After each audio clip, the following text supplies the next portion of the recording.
something rude.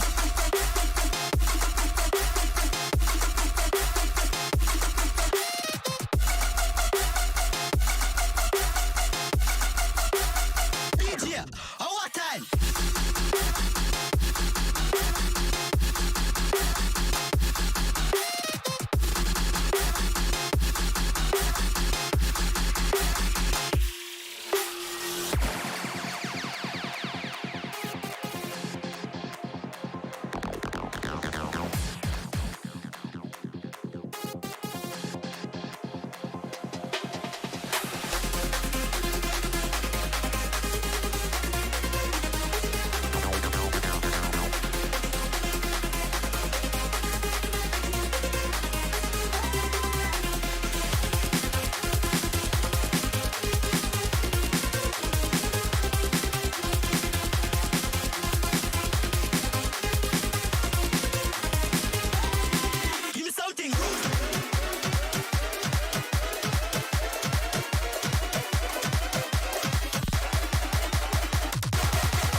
Here we are, we locked down in different cities, and our virtual connection falls apart.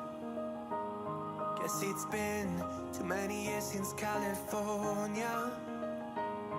Now the memories of us is all I have.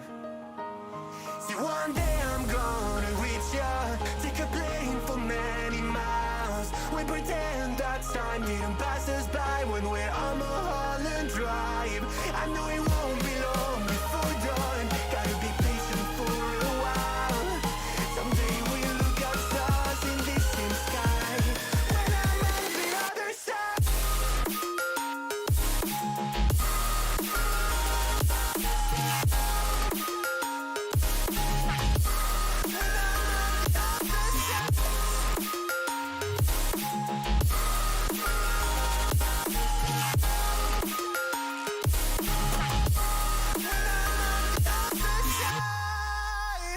Take me back to the life that we once knew, when the walls weren't closing in like they are now. Cause it's been too many years since California. I wish I could get there, I don't know how. See, one day I'm gonna reach ya, take a plane for many miles. We pretend that time didn't pass us by when we're on Mulholland Drive. I know it won't be long before dawn, gotta be patient for a while. Someday we'll look at stars in the same sky, when I'm on the other side. Oh.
Missing little moments, it was easy just feeling alive. 2 a.m. wide awake, talking like we had the whole night. And I don't know if I said this right. No, I don't know how the days gone by. Missing little moments, it was easy just feeling alive.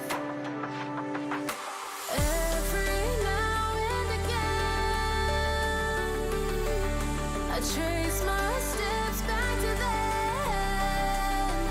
Ooh, I want that feeling. It's all that I needed to move on, to feel it. It's all that I needed.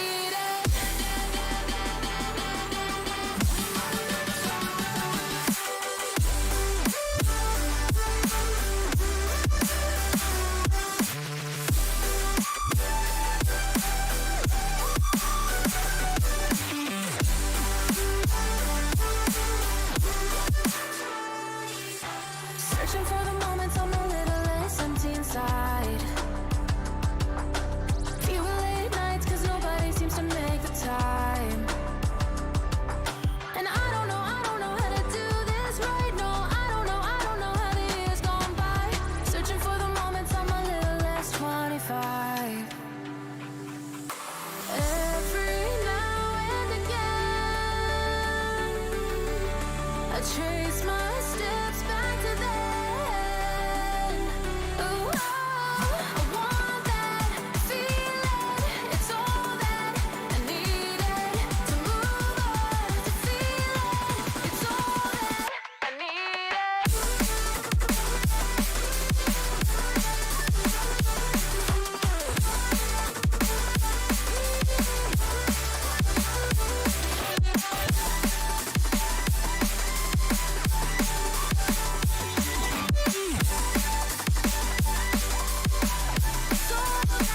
I need it. I want that feeling. It's all that I needed to move on, to feel it. It's all that I needed.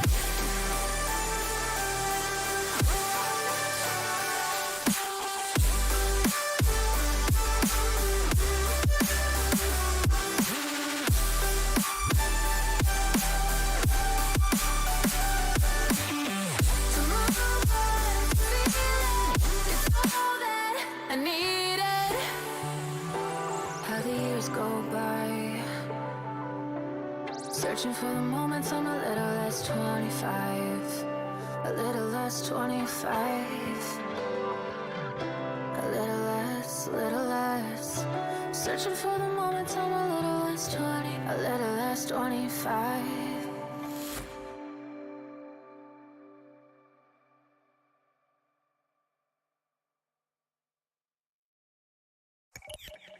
Entombed in my mind, can't seem to break away. Lost in time, thinking about better days. Do you ever get used to the pain? 'Cause I don't know if I can do this again. Now you got me wondering why you let me die alone inside. I died for you, I cried for you, I tried for you. Tell me why you left me bleeding. I died for you, I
Tell me why you left me bleeding. I died for you, I cried for you, I tried for you.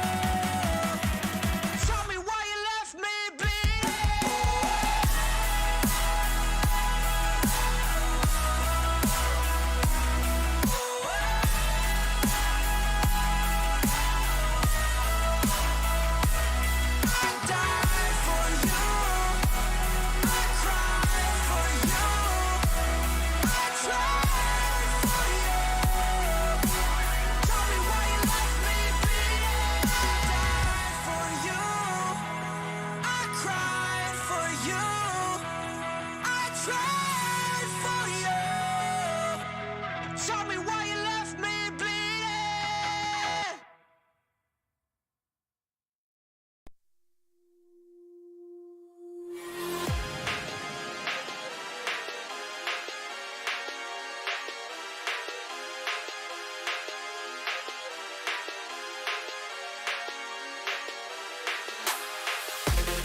Here we are, we locked down in different cities, and our virtual connection falls apart. Guess it's been too many years since California. Now the memories of us is all I have. See, one day I'm gonna reach ya, take a plane for many miles. We pretend that time didn't pass us by when we're on Mulholland Drive. I know it won't be long before dawn, gotta be patient for a while. Someday we'll look at stars in this same sky, when I'm on the other side.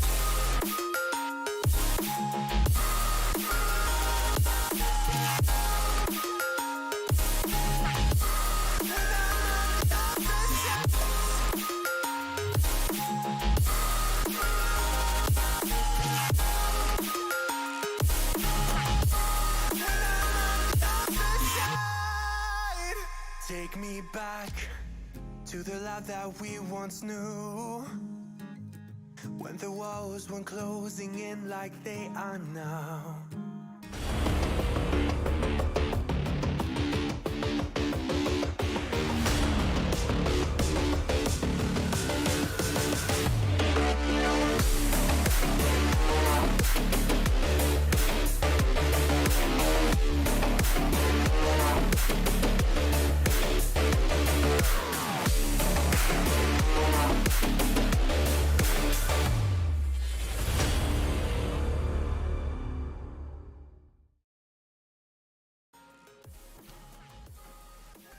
Four amazing captains fight for their showdown life here at FSL Valorant Showdown. My name is Donut, and with me is Heyimquack, and we will be your casters for day number 2. And I heard a lot about what happened yesterday, Quack. You were very excited about what happened. You said Ineri went on a roll, just really hitting out heads there in the arena. So how do you think it will turn out now? Because the sides have swapped. We're now going into the lower, the loser versus loser and the winner versus winner. I mean, it's just, how could you not be excited, you know, if watching yesterday's games with the crazy, I don't know, she's just taking every single duel available and somehow winning it. That's Ineri things. It's just, it happens. I don't know. But today we're swapping the teams around a little bit because it is that round robin format. So things could be a little bit different. I am hoping that it'll be different. I don't know if Ineri will like just do her thing again, or maybe, you know, could be an off day for her, perhaps. Yeah, I mean, is there an off day for Ineri? I wouldn't really think so, right? And if it's gonna be a showdown, you have to really give it the best that you've got. And I think you've told me stories like behind the scenes, like even before we went live, on how that showdown really went on. She healed herself a little bit after. She was 4 HP, but she was able to take down her opponents. And I bet that we will see more of that for today. I guess, yes, I stand corrected here. It's a round robin format, but we actually took a look at the scores earlier on. So today's matches will be now different. It's going to be WHIFF versus BABYGRR and Oh Really versus Peek Me Bro. Again, it's the team names. You gotta love it, Donut. It's been a while. You know, the last time that we did this, we had a team called Sheba and the Homies. Yeah. I don't know if you remember that. Yeah. But here we that go. was last year. I think that was two years ago. Sheba and the Homies. Whenever we would cast them, you would It's around really the same feel. month. Yeah, exactly. we would really feel the comfort of the players, right?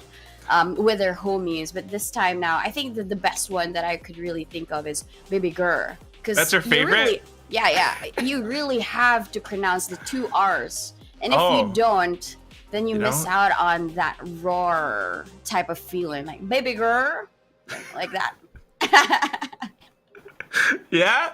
I can't just go like BABYGRR. I have to go like BABYGRR. Yes, you really have It's really cringy. Yes. Yeah, I saw the whole your... chat's just gonna be like, what is this guy doing? Like, dear Lord, get him out of here. But yeah, Alexi picked that name, I'm assuming. She has her reasons. And then Ineri goes like, oh, really? So... Oh, really? Can you really take me? Oh, this is. I think this is the best part about the showdown, right? So They actually express themselves even without words, but you see it within the match itself. So really excited how this turns out. Actually, I think I mentioned that the two teams who will be playing out the first match would be BABYGRR and Team WHIFF, and that would be, of course, Polly and Team Alexi, with the captains here. But we're going to be seeing the picks. Is it quite similar to the ones that we saw yesterday, Quack? I think there's, you know, the Groundhog Day effect. It's just the same thing. It's the same thing. let's have some variety. We had like the exact same maps, different order this time, perhaps, like because Haven's the first one. But come on, girls, team captains. I don't know. Anyone, if Ineri's watching, if like whoever is watching and you know one of the players, let them know. But can we like try some different maps, please? Try some wild agent compositions. I know it's a show match. I know there's $1,000, 1,000 Singapore dollars on the line. But come on, let's have a little bit of fun. I want to see. I don't know. We can't go Lotus. I want to see a Pearl. I want to see a Pearl, and I want to see someone pick Harbor, and I want to see what that's like. And you know, just be confident that you can bounce back and play whatever agent, you'll still win. Yeah, and it's funny because the last time that we've had game changers, a lot of these maps were banned and canceled out during these map picks and ban phases. Maybe this is the reason why they missed this map so much. True. And they want to really show what they've got. And now we are getting into the first map, which is Haven. And the defender side is going to be Team Alexi or Team BABYGRR. And on the attacking side, that would be Team Polly. Am I correct? Oh, I think it's swapped. What? Yeah, attacking side is going to be BABYGRR. Yeah. Okay. Yeah. That's right. Attacking BABYGRR because Alexi's in there. And then Team WHIFF on the defense. Agent composition-wise, this is... I kind of like it because it's actually different. It's different in terms of theory and philosophy, perhaps, as well, if you will. Because one team has the double initiator, and the other team has double duelist. Alexi on the Jet, Depressed Choco on Arena. That's interesting. Yeah, I mean, we haven't really seen this double duelist pick in a while, right? But if it's going to be Alexi choosing the Jet, I would have no doubts whatsoever. I know that they picked this for a reason. But the double duelist setup, as you mentioned, is a philosophy. And I think that that philosophy is a belief that aggression can actually make you win a show match, right? And I think when we've seen previous show matches here in FSL, what you would not expect, you would want to be very methodic. But if you have Alexi and the press Choco just moving and pushing forward each and every time, you would really think to follow the strats that you've already talked about during the pick phase or the map ban phase. So now it's all about showing what they've got. And here, when it comes to that philosophy of having that double initiator setup for Yuna and Lil Polly, I believe that they have a lot to offer, like Cherry Hips here as the Omen. Yeah. Yes, right? I mean, the paranoia together with that reach flash, that's going to be amazing for sure. Seemingly a little bit more flexible, perhaps. I don't know. Yeah. I might be wrong, but also interestingly enough, we do have a very familiar player on the side of Team BABYGRR. That's Tayror, the Killjoy right now. We know her all too well. She almost got an ace yesterday. Let's see if she can actually get it today. She will be collecting on a double kill straight into Garage, but looks the wrong way, and that's where Polly will be able to find the first headshot. T comes back in, though, all the way from C long. I don't know what more she can do, though, because it's going to turn into a firing range right now, and she's going to whiff all over the place, true to her team's name. So, BABYGRR are the first ones to win the pistol. BABYGRR is so aggressive here in the first attacking round.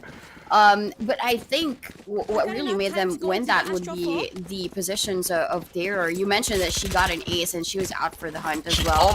Almost got an ace. I have to call her out for this because she could have gotten an ace and then she didn't. Yeah, well, you can't really have it all. Like Tayror, she can be very talented, very beautiful, but can't really have the ace this time. Probably today is her opportunity. And they're going BABYGRR again, Baby Ham here on the C site, dashing in, and Depressed Choco has already taken control of this corner. Nobody can peek out anymore. Fantastic. Great way to break onto the site, and now they're just waiting for the retake scenario to go through. And it doesn't even matter, because who cares if there are smokes up? Who cares if there are nebulas blocking your sight, your vision? Alexi takes a pot shot, Depressed Choco takes one into Garage. Alexi continues to push forward, and the only one left is going to be Yuna. Somehow Alexi managed to shoot her through the wall again. 2-0, a perfect start. They only lost one player, and that's okay. Alexi's bullets are very magnetic. I mean, it was through the smoke, first one. Somebody's got to check her PC. Yeah, I'm just saying. Check her PC, guys. If anybody from Team SMG is there with her, I would really want to say, take a look at it. And then Yeah. just tell me the specs, because I think I need one of those. That's a great point too. I would love that. Maybe she has a 4090 or something. I don't know. Maybe an AMD. I don't know.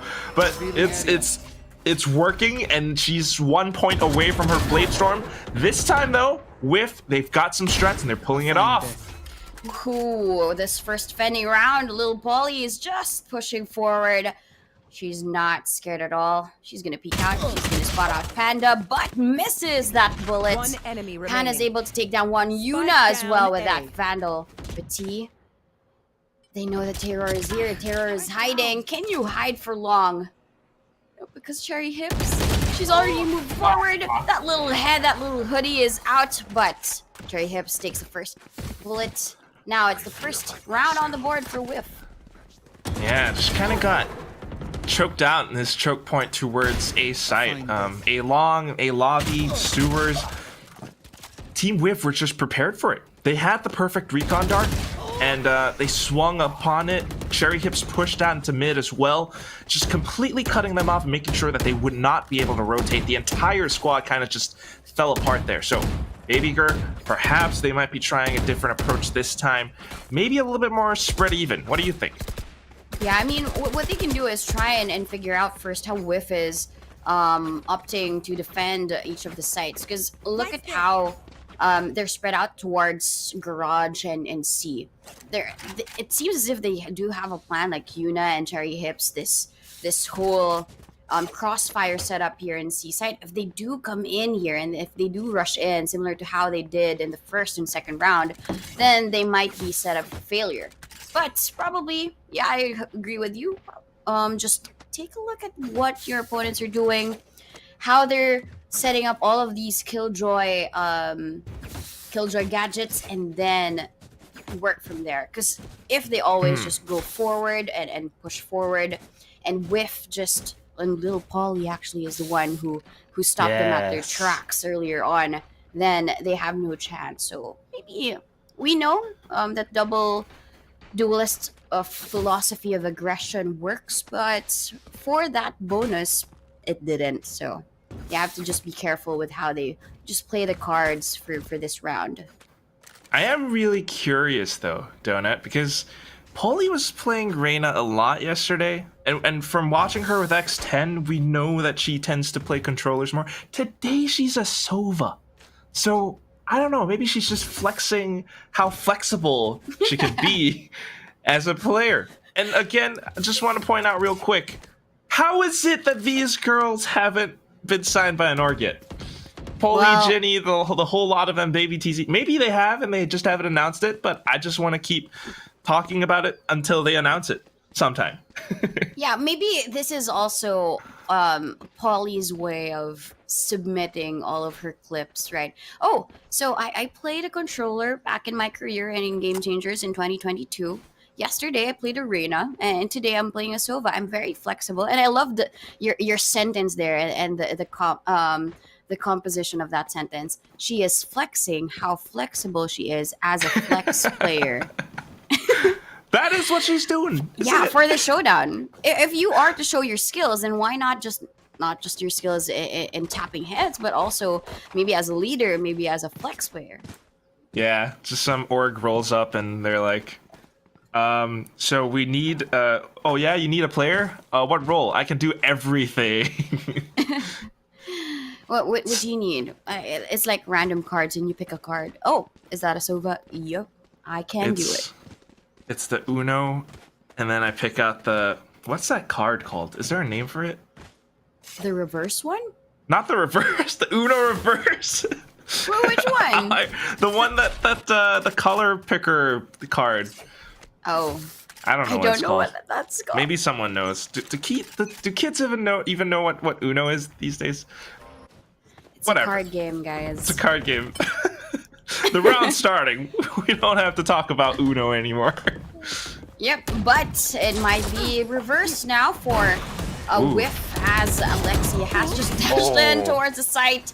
Gets the head of Cherry Hips, but Yuna responds with one immediately shut down here by Alexi. She's just getting the first blood every single round now. Dashing in the snow. Christmas is over, but Panda is just continuing to deliver presents upon presents upon presents. It's going to be Polly down next. Alexi on with a triple kill. T, the last one left, trying to pull off a flank, but unfortunately the chart is right in front of her face. Alexi, I feel like Alexi's like, let me peek that. And she gets punished for it. So, Centenario now, the Owl Drone continues to gather more information. The rest of them are trying to play this safe. Timer's still ticking. Recon Bolt goes through and she's going to use the Cloud Burst just to block it for the time being. Continues to push up front, but unfortunately that is all she can get. Even if she pushed up front, I feel like the spike would have gone off. So, 1-3, Donut is the score. Yeah, I mean, I thought there would be a reverse card here played by Team WHIFF, but no, Alexi said, let's not go through the whole long lane. Let's just go through Garage, because we know that there might be gadgets there placed by the Killjoy, but let's just ignore that. Let's just beat them right to it, and they wouldn't really know that we've already arrived in that seaside. And I think that's the reason why they were all focused on C-Long, but they failed to really look at, in terms of the defense, is Garage. Yeah, that is one point of weakness for a lot of teams, and we saw from yesterday as well. But this time around, straight into B we go.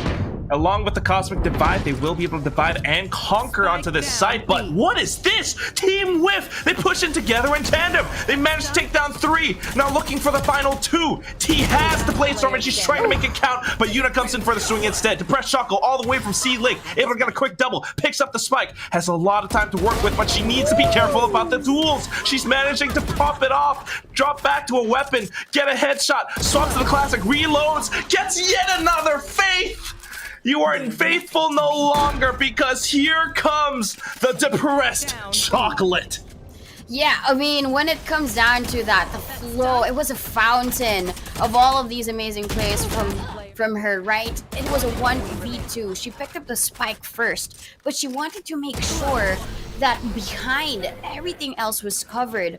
The first, that first dismiss was just to check where are they, and then the second one was to play out these chess pieces, the pawn, and baiting out them peeking because of that sound effect of that dismiss, and it all worked to her favor. And now T responds, make sure the Terror cannot kill any longer. Alexi is up top, and she gets away with 1 kill until Yuna shuts down 2. Here it comes, man. It's just tough because everyone keeps waterfalling onto the site. The waves continue to crash, and at the end of it, Polly's the only one left alive. She's got a shock dart. She makes use of it, but doesn't quite connect. And now it's onto 1v2. They swing upon her from both angles, and there's no way that she can react to that. The baby aggression is working out this time, don't it? Yeah, maybe we could call them baby aggression at this point, because with how they play, they're very, they cover all of their tracks, right? They ensure they walk out. Timing is everything as well. When Alexi and as well as the Press Choco have already pushed forward through Garage, and then 3 of the members of BABYGRR just waltz right through C-Long, ensuring that a lot of them are distracted. Maybe we have a chance to just walk in here, and they plant down the spike, and Alexi takes care of everybody else onto the site because of that high ground that she's taken. This time, they want to go A this, and there's nobody home. Doorbell knocking. Hello? No one's answering the door. Yep, and there's now a burglary happening, and this round might be theirs. Hello? Is anyone? No? No? No. No one. I hear footsteps shuffling under the door, but they're not coming out. Okay, now we're going with the action. Here comes the rest of the gang. But guess what? The robbers are fully equipped. This is no mere burglar coming in. It's a full squad, a full armory, a full arsenal, and they take it home pretty easily. 6-1, Donut. And look at this. Alexi's got her Blade Storm again. Yeah, that was quick, right? 7 rounds have passed, but 2 Blade Storms that she's used, and I really, really doubt that she won't use them for this round, right? But Alexi, they just really know like, I think at this point they're playing multiple choice. So sometimes they go towards A, sometimes they go towards B, and it's fast. And now it's the same thing that's happened again. BABYGRR just go for A. They try to knock again. I mean, shame on burglars who actually do two jobs at the two sites, right? It's like the ones that have the house, that have a roof, didn't really learn. They never set up these CCTV cameras anymore. Or they just give up. Nope. It's still them pushing forward. Yuna doesn't give up though. She gets killed. Yuna still gets a second headshot, but now it's all on her. She spots out Terror from behind. And then the alarm bot. But I think she has nothing to do here anymore. She does have that rolling thunder, but she uses it now. It might be something of a difficulty for them for the next one, for the retake, but Terror just takes Yuna down. Now 7 for BABYGRR. I just want to point out that Terror in Team BABYGRR actually kind of fitting. Actually, if this were like a real Game Changers team, I would totally support them. And also, Donut, when are you gonna? Can I consult you to do some security? Because I feel like you know how to protect homes very well. So, you know, suggest some CCTVs for me. Maybe. Yeah, and we can connect it back to Google Home, right? Yeah, I mean, if Cypher has Google Home attached to his Cypher cam, then that would be the best possible scenario. That is true. They come knocking. People answer, but they have been defeated. It's a 1-for-1 trade, but Faith, through that smoke, is able to spot out Alexi and Yuna as well with a blind. Beautiful and a thrifty round here for Team WHIFF. They said, okay, if you come knocking again to any of our sites, then we would answer with a ghost, with a judge, with just menial weapons, but they make it happen anyway. And this is what always happens, you know, a few rounds, sometimes you just can't quite adapt to the plays just yet. You start to feel a little bit depressed, perhaps. But at some point, you just realize, no, screw that. I'm going to fight fire with fire. I'm going to buy up whatever gun I have, make it a thrifty round, why not? And let's just push out. And Faith did a quick swing. And this time around, they are just blocking off the A site. Team WHIFF are fighting back, and I love to watch this. And the captain has been taken down by... There was a quick peek there for Pretty. Depressed Choco is down, and little by little, BABYGRR's members are actually falling down. The Astra is very low here, and I doubt that there might be a chance. If they go through B, there are 2 people here. It's Polly and as well as Yuna. So that's going to be quite a scary journey for Panda. She's very low. She's not going to get detected though. Oops. Spots out Polly, but deals a bit of damage. You should run. You want to fight it. And unfortunately, it's just going to be a little bit of damage. The lurk somewhat being a little bit of a nuisance, but the spike being planted still got denied. Lil Polly with her Hunter's Fury, 2 beams, and it counts. Terror's lockdown still manages to keep her detained though, so that just buys a little bit enough time for the spike to go down. 2-on-4 now, and they have to set up the best possible defensive positions because Panda just doesn't quite have the health. It's all down to Terror, and she has to time this perfectly. Kind of eats a wave from the aftershock, but backs off in the safety again. Now it comes down to timing, making use of the gravity well. The rest of them pushing in. Terror coming out again. She's going to try to burst them down, but Faith manages to get her instead. Panda, it's all up to you now. She gets flashed in the face and turns back into safety. It's in for the first, pokes in for the spray, but Faith peeks out at the right time, makes a sidestep, and puts one through the torso. 3-7. Team WHIFF not giving up. Yeah, this is gonna be the duo of the lifetime. It's Faith and Yuna making sure that everybody else is covered, right? When it comes down to the 2v4 though, was it a 2v4? Yeah, to the 2v4 though, Terror made sure she got a lot of these good kills. But at the end of it, like, Yuna was very low as well. And when you're already down in the dumps, what you have to do is just really get the hands of your teammate, ensure that whenever you would peek together. Because with how the position was in that mini-map, they covered their tracks each and every time. They would peek together. And that's the beauty of Team Whiff right here.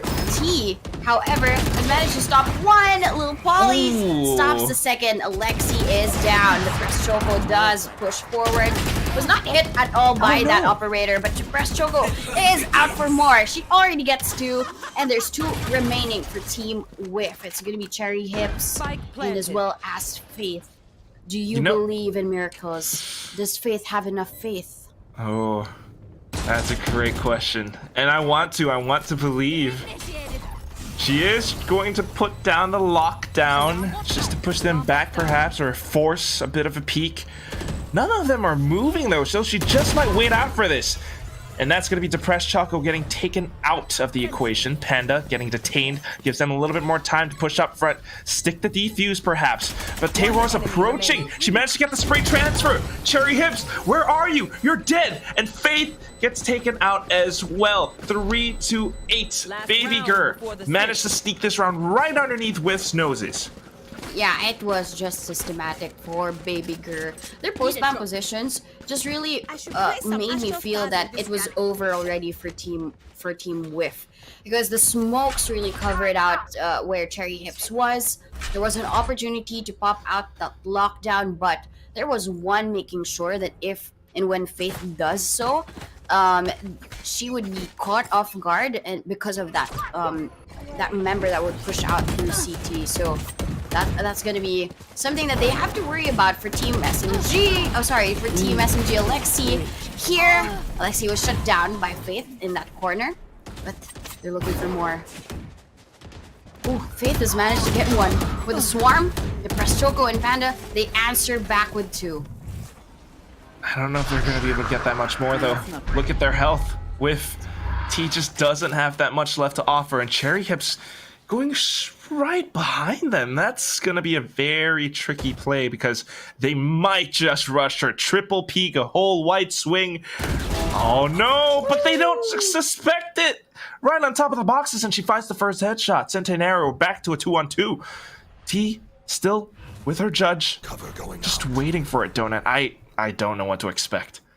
Yeah, for sure. Panda is gonna be so cautious about where Cherry Hips is gonna be. That's why there will be a leer instantaneously. There is a kill, and T is so low, 5 HP, and she's holding a judge. Rotations come in.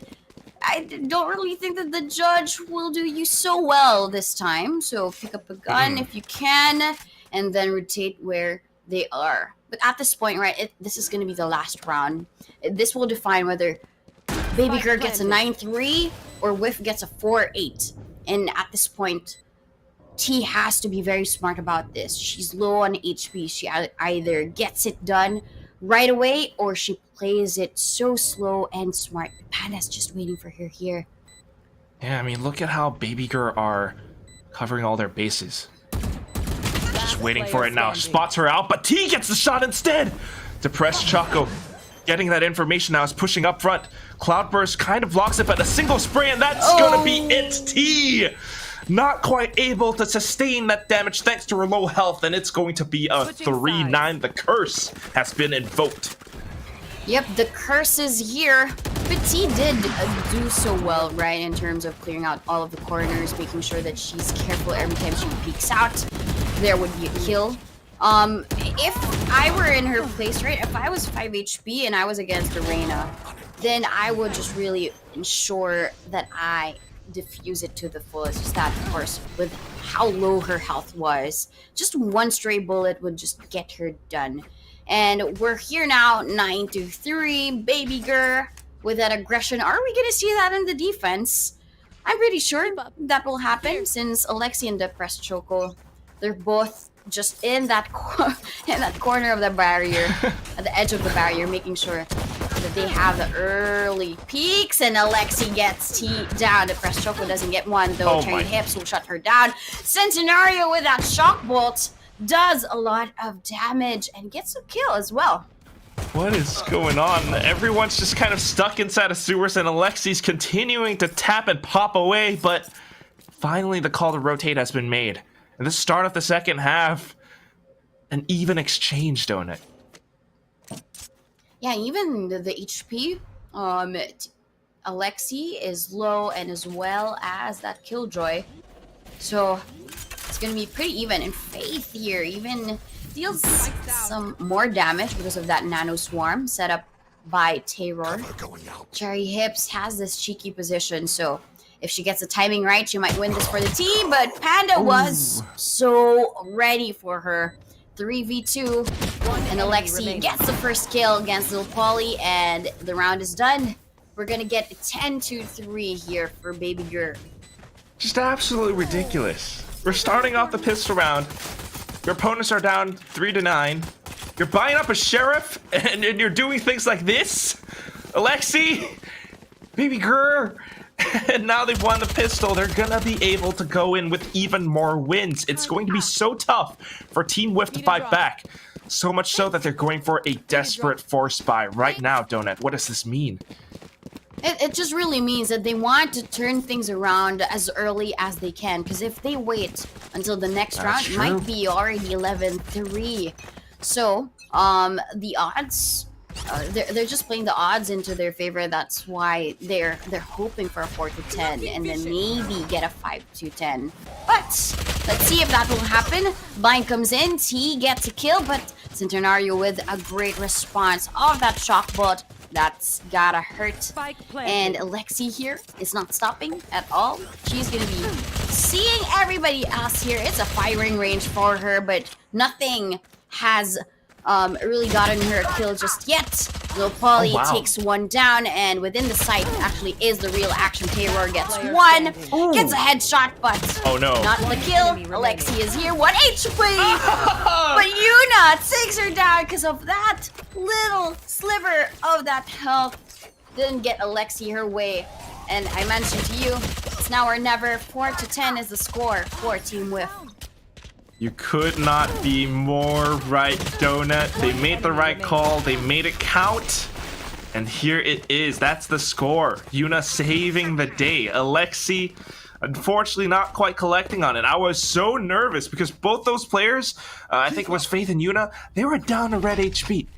They managed to make it work still. So, thanks for that bit of a gambit. They're going to be able to buy up this round with BABYGRR not having that much to offer. So, they're going to be just rushing in hamstring for the mid side. What is going on? Alexi still able to collect on headshots. Still with the turret. Still with the classic. It's all up to Polly, and she's getting a quadra. This is either an ace or a lose for Polly, but no! The Blade Storm makes Alexi win it out for clutch. Nice. Make sure if Terror's not gonna get an ace, then also you, Lil Polly, you won't get an ace. But I love the exchange of kills here. It's as if it's too overwhelming for us to cast, and even Terror's bot got a kill. And it's the two captains too. Yeah. You spend the Blade Storm just for that one player. I mean, yes, it's the captain, and she was low HP. I don't think Alexi made me hit a note that I never knew that I could have hit. So here we go, next round now, and they are buying up shorties. We are dashing straight onto the site. Let's see if this actually pays off. The first shot hits, but not the second. And Panda still alive, trying to anchor down. She's spraying left and right all over the place. 5 magazine rounds left, and she's still getting yet another. Faith finally takes her out, but then the rest of the cavalry arrives, and it's going to be match point for Team BABYGRR. I love the movement there for Panda. Like the way that she was able to just stick her legs onto the ground, peek out whenever it is necessary. I really thought that she would get the 4th kill there against Faith, but the cavalry, as you mentioned, just really was there in perfect timing. And the Lear was so hard to destroy. And in Faith's eyes, how could you even swipe up your mouse to just destroy that Lear? It was inevitable for them to win that 12th round.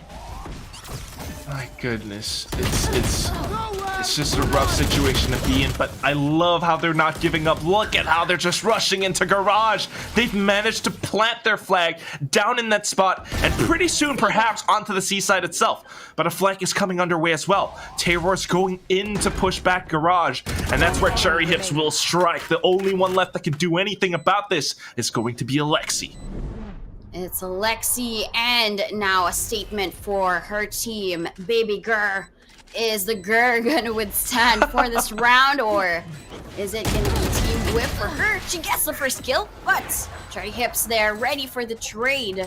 Great round there for that Omen as well. Cherry Hips gets 3 for that attack. And yeah, it was a split here, but Alexi did take down that Sova. Was that Little Polly, right? Yeah, it is. I thought it was already a clutch for Alexi, and she wanted it done and over with, but Team Whiff, they're still fighting for their lives. And what I loved about this one is they do have the lockdown in place, so I'm looking forward to how they will use it for this one. Well, Terror has lockdown too, and so does Faith, so maybe both lockdowns come into play. That's a scary thought. But here's the thing that I love, because Team Whiff is playing along with teamwork. The way that they're approaching the map, the way that they approached that 3-on-1 situation, just making sure that there is no way Alexi survives, is amazing. However, now pushing in alone, Yuna will not be able to withstand this. Everything coming into play, both lockdowns, all the shots, the Hunter's Fury, and all that is left is none other than Faith. Do you have faith, Dona? I do have faith, but she just spent her lockdown. Terror's response, there was a lockdown of her own. The push comes in, and it's gonna be Alexi. She makes sure that there's nothing else that Faith can do. And well, probably Alexi has bigger faith during the time. She said, I am gonna win this. It was big of a gap of a score, but as you can see here, that philosophy of the double duelist did stand strong for both Depressed Choco and the Jet, of course, none other than team captain Alexi. It's just way tricky with how daring, how aggressive Team BABYGRR were. It's just tough for Team Whiff to fight back. I mean, look at these stats that we have right now. 5 first bloods, and that just tells you how many rounds she dashed in, how many rounds she opened up the site for her entire team. Centenaro getting some first bloods as well, and that's just first point of contact on defense. We did see quite some impressive defensive plays coming in from Team Whiff, but it just wasn't enough to deal with all these rushes getting thrown at them round and round again. Yeah, I think the rounds that Team Whiff was able to get against BABYGRR was when they themselves planned an aggressive attack during their defense. It was when Little Polly was able to take down 2 with a Vandal during the 3rd round, and other pushes as well for Team Whiff, right? Their push towards mid and even towards A. I think those were like slight senses of sparks from them. But now, that's just Haven. Of course, we still have Ascent, which is maybe where the redemption story of Team Whiff will come in. Because if they plan ahead and if they play as a team, I think Ascent is the perfect map for them as well. It could be. I'm actually starting to think about the agent composition now, because my theory is that Team Whiff with an Omen just did not quite have that global presence that Astra has. So your dark cover, you're only able to do that much for a single site. Your Sentinel has to anchor a lot harder than they might previously have to if you had an Astra on the side. So on Haven, 3 sites, it was just tough. On towards Ascent now, a slightly bigger map, your 2 standard sites, everyone's favorite map, the most default map. Some people hate it, but who knows how it's going to play out? Let's find out after this break.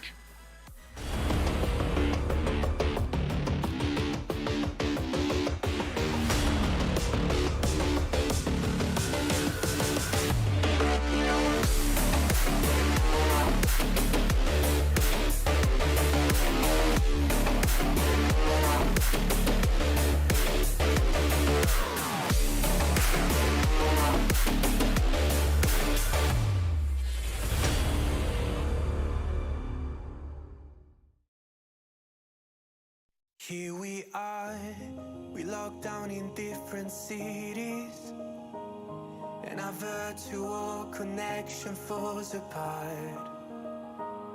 Guess it's been too many years since California. Now the memories of us is all I have. See, one day I'm gonna reach ya, take a plane for many miles. We pretend that time didn't pass us by when we're on Mulholland Drive. I know it won't be long before dawn, gotta be patient for a while. Someday we'll look at stars in this same sky, when I'm on the other side.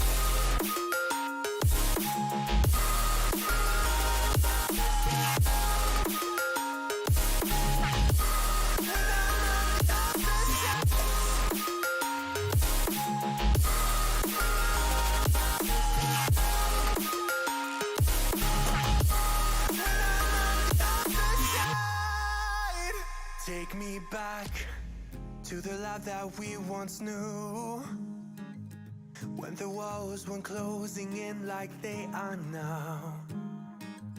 Cause it's been too many years since California.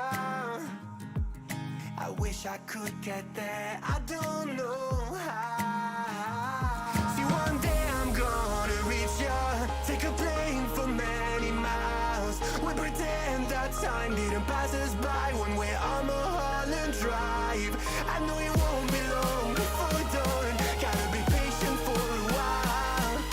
Someday we'll look at stars in the same sky, when I'm on the other side.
moments it was easy just feeling alive.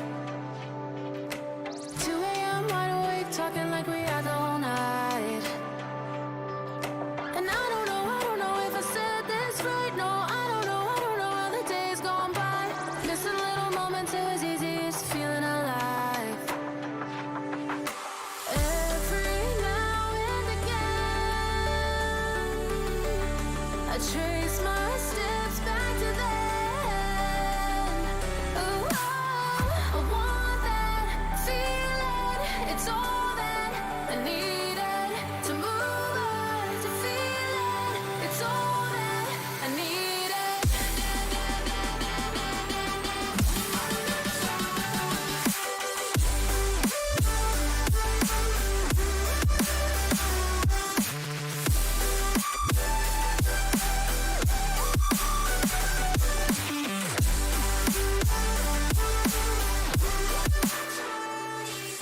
Searching for the moments I'm a little less empty inside. Few late nights cause nobody seems to make the time. And I don't know how to do this right. No, I don't know how the years gone by. Searching for the moments I'm a little less 25. Every now and again, I trace my steps back to then. Oh, I want that feeling. It's all that I needed to move on, to feel it. It's all that I needed.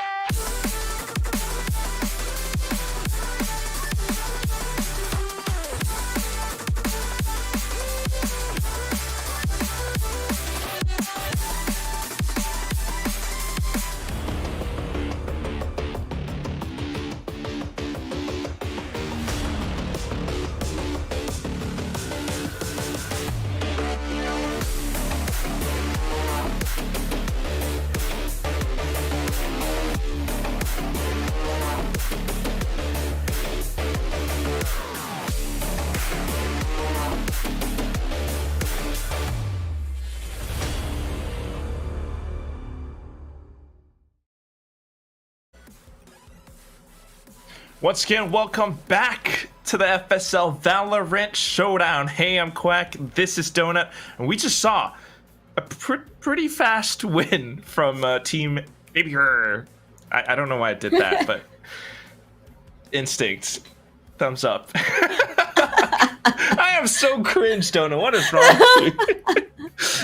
But BABYGRR, we'll see them if they're really gonna claw their way back. I mean, if Team WHIFF is gonna claw their way back against BABYGRR here in the map of Ascent, because we saw how systematic they were, right? With that double initiator pick against the double duelist. I think BABYGRR just really won because of all that aggressive plays with the Breast Choco and Alexi into the mix. I can see you that you're still really laughing and smiling there because of what you did. I'm not even joking. It's like every time I hear Donut or Honey Glaze, and then you guys go like BABYGRR, I get tickled. And yeah, let's move past that. But here we go, right? This next map, it's gonna be Ascent. You mentioned it. We were talking a little bit about agent compositions from before we tossed the break. I mean, just judging by how they played yesterday, I don't know. Perhaps, do you think Polly will go back to her duelist? Well, that is going to be the question, right? Earlier on, we're joking if I feel if like Polly it's random at this point. Yeah, I mean, maybe what Polly is doing is like giving her teammates more of that freedom to choose and select their own agents, and then what she'll actually choose what she'll be more comfortable with. Because if really yesterday, right, if it was the map and she wanted to be Arena, or maybe the last pick was actually a duelist, then she would just take on that role for the team. And maybe earlier on in Haven was the same case, right? What would be the gap to fill? And that would be information. And then she just selected the Sova from then on. But I'm really keen to see, right? You mentioned there were a lot of gaps when it comes to the selection. Omen not really being the best agent in Haven, but Polly could have had the chance to pick that Astra, but maybe her way of leadership is to adapt to her teammates, while for the rest of BABYGRR, it's more of, okay, let's just pick what we want to pick, and then let's see from here. And it's been very a swift ride for them. It really is swift. Swift as a coursing river, you know? I forgot the rest of the lyrics. My mind completely blanked out. But that's the strat that Team BABYGRR has. I am actually very interested in that point that you said, because that's really true. There is a chance that Polly is being that accommodating captain to her teammates in Team WHIFF. And it's I think it's a really nice thing, you know, because it still is kind of a showdown. There is a prize pool, and the main point is to allow for all of these girls, all of these players who come in from all over Southeast Asia. I mean, everywhere really. And it's all about the FSL community, because some of them don't really get the chance or the opportunity to really like compete on such a stage. Some of them just don't really have teams. Maybe after this they will form teams. Maybe after this they find teammates, and that's what this is all about. Yeah, I mean, it's pretty common within each of the region, right, to have your own 10 woman lobby basically, and just fight tooth and nail basically to just get that win. Like it's a best of 3, but it's a random picker for the custom lobby, and then they would just play just for fun, but at the same time you get to learn your potential teammates. You get to learn more about how they would play, and maybe is this agent the right pick for this map, and they would get some ideas from it. So I love that it's an unofficial game, but it makes it more official because it contributes to how they would play in the actual season matches. So a lot of these games will actually just really be more of inspiration for the next one. So I'm excited to see, but I just want to see more of the Pearl, maybe Icebox. There are people who really just like Icebox. Yeah, because we've been seeing a lot of Haven, Ascent, and Bind, so probably they miss Bind. That's the reason why. Yeah, one last hurrah before Bind gets kicked aside. Well, not really kicked aside. Back into the workshop. They're gonna fix Bind up a little bit. I don't know. Bind. Okay, I have a personal gripe. Not really gripe. I just. It's a map that's really fun because of the teleporters, but then when you push into these tight areas like showers and hookah, someone's gonna be there with a shotgun.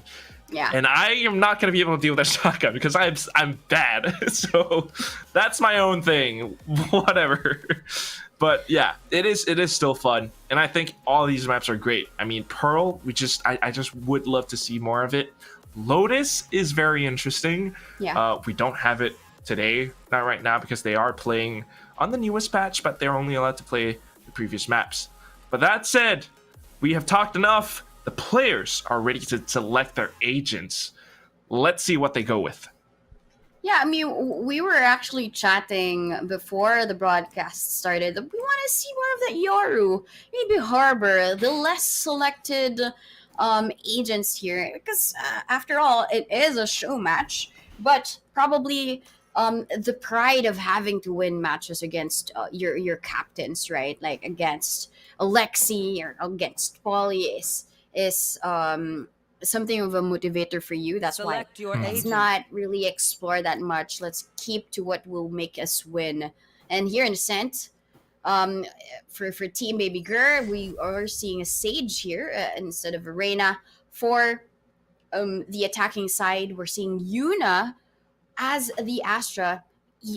I think they heard you, Quack, when you said the global presence of all of those smokes. Now Yuna has selected the Astra, Cherry Hips as that Fade, Jet and Reina now for both T and Lil Polly. So this is interesting. You asked that question again. It has been answered by Polly. She said, yes, I will take on the Reina for today.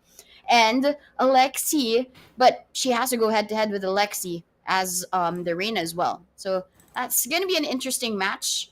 A more methodic approach now for Team BABYGRR. and at the same time, a more aggressive approach for Team WHIFF. Yeah, it's really interesting. Maybe they did hear me. Maybe not. Maybe it's just a scent. Who knows? I do know that Taylor's picking the duck player card because of my name.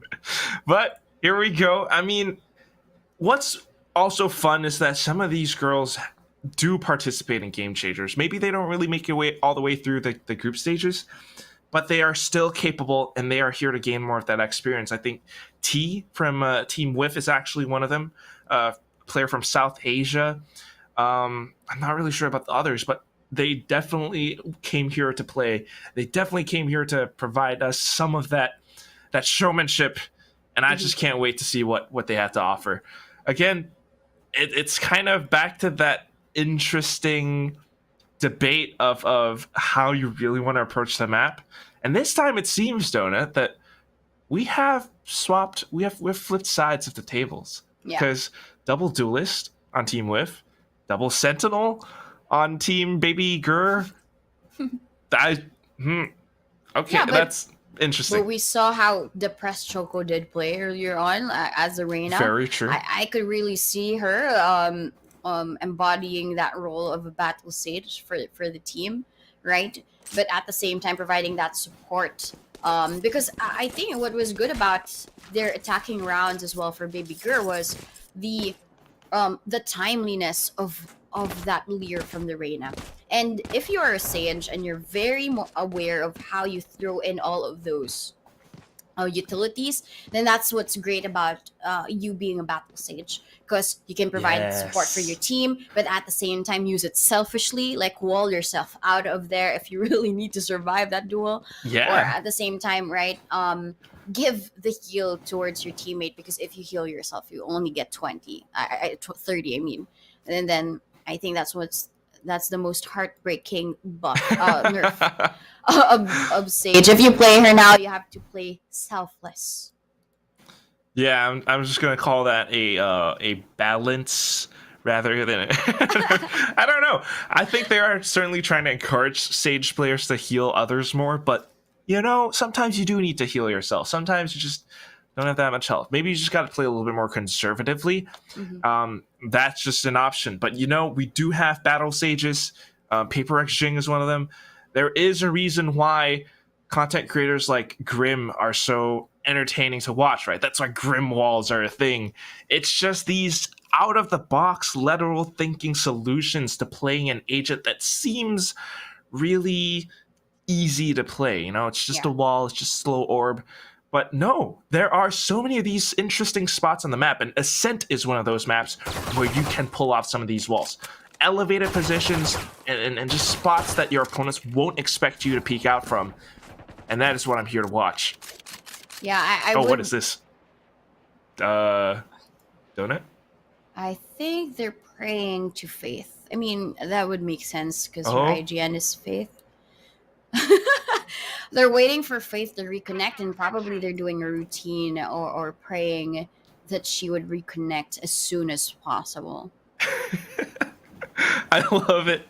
Oh, and amen, hallelujah, or whatever it is that you believe in. But this is really fun.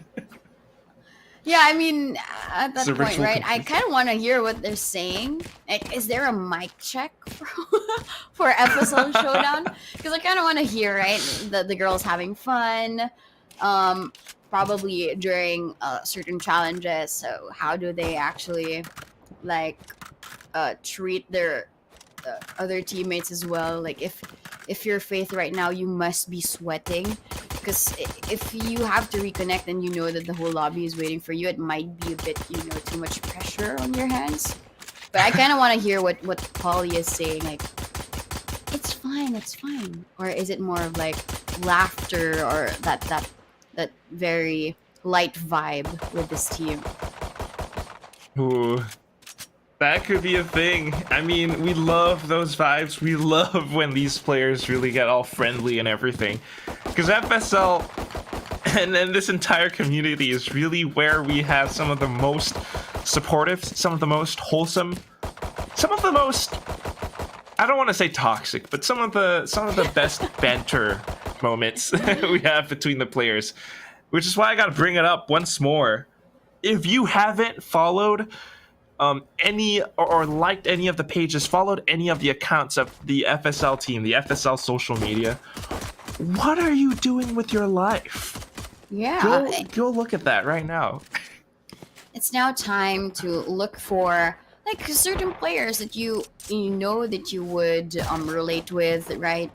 Or sometimes you would see Alexi being a flex team member, and then you would relate to how aggressive she is, but still being able to keep some of reserve some of those energy for herself for when she clutches, right? Or sometimes be able to put that support for your team members at the same time. If you relate to Alexi that way, to team captain of BABYGRR, then give her a follow on Twitter, and of course follow FSL for all for the latest updates here in the female scene for Valorant in SEA.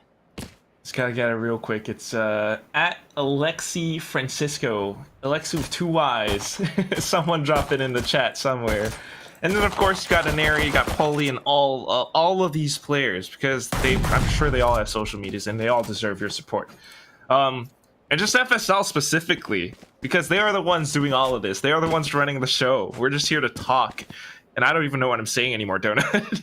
There was that one tweet, the video that Alexi made. I don't know if you've seen it, Donut, but I love it so much. And then to top it off, Aneri's response. Do you know what I'm talking about? Is that the promotional video for this one, wherein they really had to throw some shade to each other? Yeah. What did she say? Well, I just really know that Alexi's keeping her eye out towards Aneri. Yes, she really is. Yeah. She lost against Neri yesterday, and today she's hungry. She wants to fight. She's hungry for a win. Probably a grand finals match against Aneri. Ooh, wouldn't that be interesting? Do we think it's going to be an Aneri versus Alexi showdown at the end of this whole FSL Valorant Showdown? Is that going to be the grand final? Well, I think in terms of the audience, it's just something that they're looking forward to seeing. True. You know that spite against each other, that online, that online shade that they throw to each other. Now that they're in a show match, right? Because even in official games, they would usually chat in the lobby, right? I think we caught a glimpse of it. Yeah, for both the support plus a little bit of shade. So that's an interesting one because they're both very aggressive and they want to win it because of that. What do you call that? Well, that pride just to win it. Both duelist mains, both saying that they can beat each other in this FSL Valorant Showdown, and both ready to get going because the time out is over. And here we go. Round number 1. Alexi already pushing the B main. Gets a headshot, a quick tap, and she backs out of there. Yeah, it was T that she brought down. It's also Polly here, just backing away just to make sure they have retrieved that orb. But in terms of that space, look at depressed Choco. She's already pushed out towards mid. She's gonna use the wall, as you mentioned, right? It's not just about the basic use of that utility, but also the creative use of those walls. Either go up top, use that for coverage, or use it as a sly one-way, quote-unquote, wall for smoke. But Panda, quick kill against Polly. Now she's also destroyed that. And the first Choco from behind gets a kill. Faith is down. And Panda is up for the hunt again. Yuna responds with 1. Uses the gravity well, gets a kill. But it's not going to be enough. Terror jumping with that classic brings down Yuna. That is a classic. Again, I mean, this is BABYGRR. They're playing defense, but they are playing attack. They are pushing out. And because of all of this aggression, all of these fights going their way, it just seems like Team Whiff weren't quite reacting fast enough, and they kind of got stuck inside a wine, tried to break into site, but couldn't make it all the way through. And hence, it's going to be a save round for them, and a pretty big buy for Alexi, if I had to say so myself. Yeah, that's a big buy. A Guardian, it's one of her favorite weapons. She is also a one-tap machine, so I'm not gonna doubt if she uses this now that she wants to peek out towards mid. But mid barely misses. She actually gets one kill. Come on. This misses away. The press choco on the other side, though, it brings down little Polly. Terror as well with those blind sprays. Still able to get that damage, but Nice. Cherry Hips with that quick kill against Alexi. But Panda and the press choco said, no more, we bought up, okay? So, we have to win this time with. They have something of a response. They have all of the guns that they need. Look at this, Alexi. No regard whatsoever. Just waltz in. None. Player standing. Waltz Except for Cherry in. Hips, though. Okay. She kind of got pinned down. But there's one of those elevated walls with the sage that we talked about.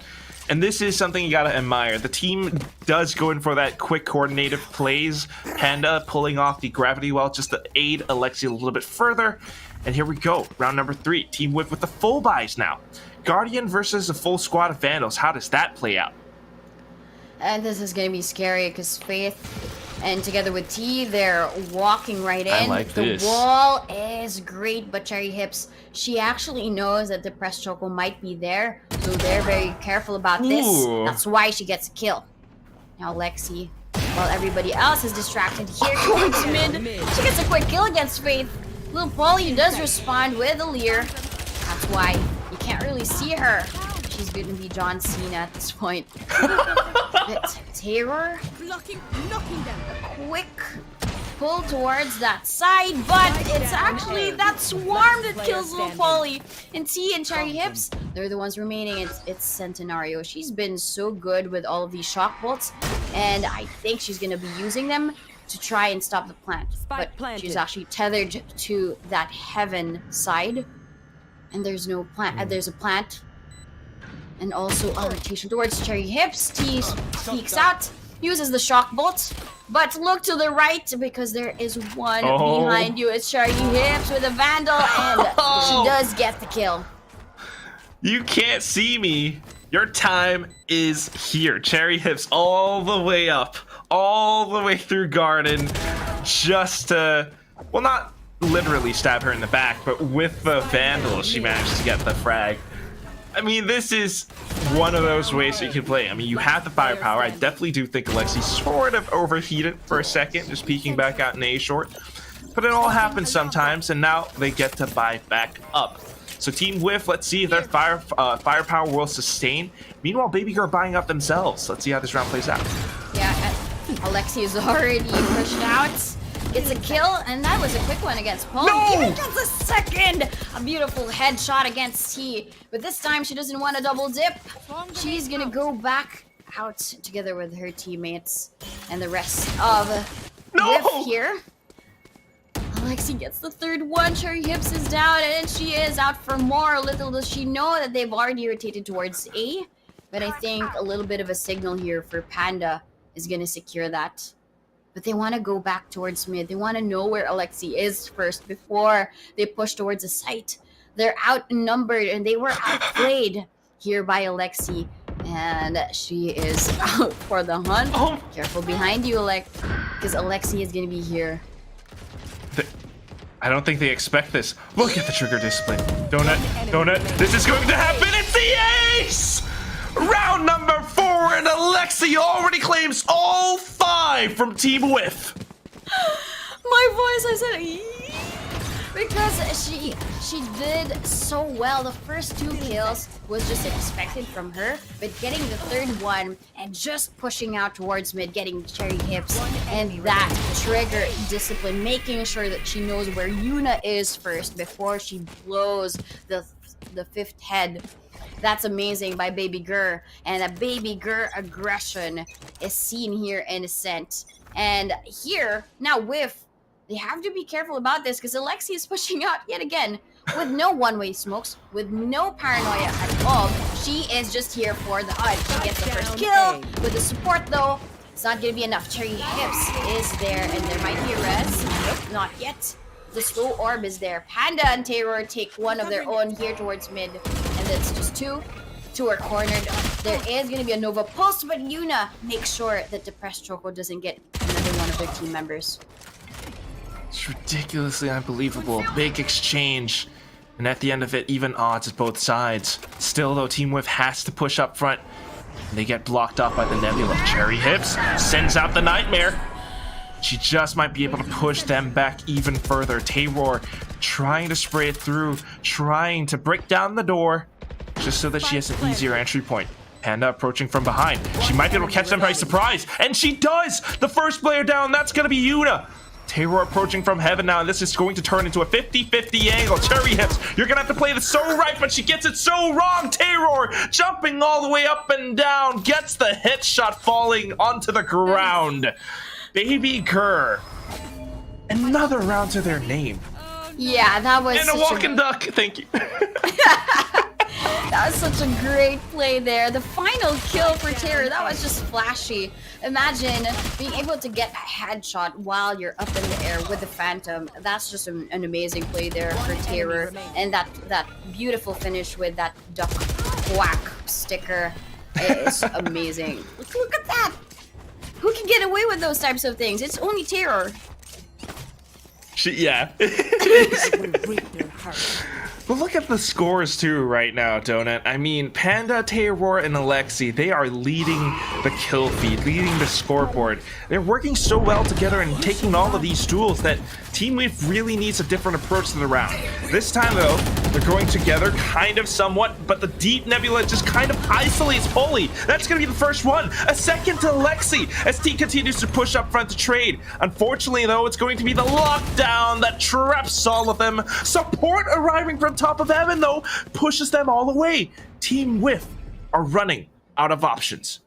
Yeah, that was just 12 seconds, right? But in that 12 seconds, Alexi did her best. She wanted to make the most out of it, but Yuna was just there from behind. She's tapping heads. She gets two, and now she wants to recover this round. It's an even playing field, 3 versus 3, but Yuna, she wants to make sure that they're safe and secure when they push out. Depressed Choco is just up top, and she wants to make sure that they're not able to plant down the spike. She might not have heard that, but she's still gonna take a peek. But behind her, she gets away with it. Yuna is there for the trade, but the spike is down. That drone is gonna check where they are. Doesn't really confirm. But Terror is here, and Centenario, she's able to get the kill. But Terror was holding, but still ace for Yuna. That was an amazing play. She wanted to recover, but that sense of revival for the team, it was brought by Yuna. Terror was holding her bot. Spike planted. Just a little bit unfortunate, but so incredibly well played by Yuna. The player of the hour right now as she tops her team's kill board 9-5, and that was an incredibly smart Cosmic Divide as well, just leaving the tiny little gap for Faith to go and get that plant in. Such incredibly well played, but this time around we start the round off with one of these vertical spots. Depressed Choco knowing how to peek into top mid, 2 players instantly gone. Make that a third as Alexi pushes out onto A main. So much map control, so much presence, Donut. The only player left is going to be CherryHips. And I don't really think she can do much with this. She does have a lot of utility left on her, because that was just, what, 20 seconds, or sorry, 40 seconds into the round in Depressed Choco. She has to be suppressed here. And I think CherryHips does the job. She does take down Depressed Choco, but she also has to be smart. Which site is she taking? Is it going to be B, where all of Terror's utilities are scattered around the site? Or is it A, wherein it's only Panda that she has to worry about? She does have the Prowler, and she does have the C's. But when it comes to these site takes, I'm not too sure if this is going to be helpful for her in terms of stealth gaming when it comes to taking the A site.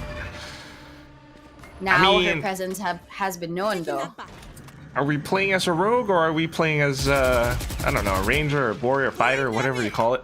It's going to be Cherry Hips, and she's going to try to take the fight to Team BABYGRR. Unfortunately, she's running out of time, though, Donut. She's kind of stuck here in hell as well. Any move she makes, they're going to drop down on her. They're all corrosing to her, approaching her. And that's going to be sent in error, getting the shot all the way up from heaven instead, as Cherry Hips tried to get the spike down, feeling the pressure underneath her feet. Yeah, that's a lot to take. Look at this. With that Sage wall, I think we touched on this earlier before the game even started. And when it comes down to the Sage, it's also taking advantage of that high ground. And Depressed Choco, she saw everything. She had her own watchtower. And all she had to do is just to really use her arrows effectively, basically. And it was both headshots for her. Taking down two early on. I think that was just 10 seconds into the round. And if you were Team WHIFF, what would you do? Even this push here for Alexi and Depressed Choco. Oh, but little Polly, she does respond. Do they know? T with a Blade Storm takes down Incredible. both. That's an amazing response here by Team WHIFF. If it works out, it works out. We were just asking the question, what would you do? What can you do if you're a Team WHIFF? Apparently the answer, buy some sheriffs, get the Blade Storm going, and just react appropriately to what you are seeing in the round. A push out from tiles, and they managed to get even more, but here comes Terror, and she gets one to trade. Back on to an even-ish 2-on-4 situation, though. And that's where the spike goes down. The full rotation's coming through, but all of these spaces being covered. Look at how Market's being defended right now. Yeah, there are two set up for the crossfire. And T, immediate headshot as Terror peeks. Nice. She went down. And Panda is left all alone here. Not too even, as you mentioned. Because Panda's left all alone. It's a 1v4. She spots out her clone, but Yuna with that high ground again, and that's a thrifty for the Team WHIFF here.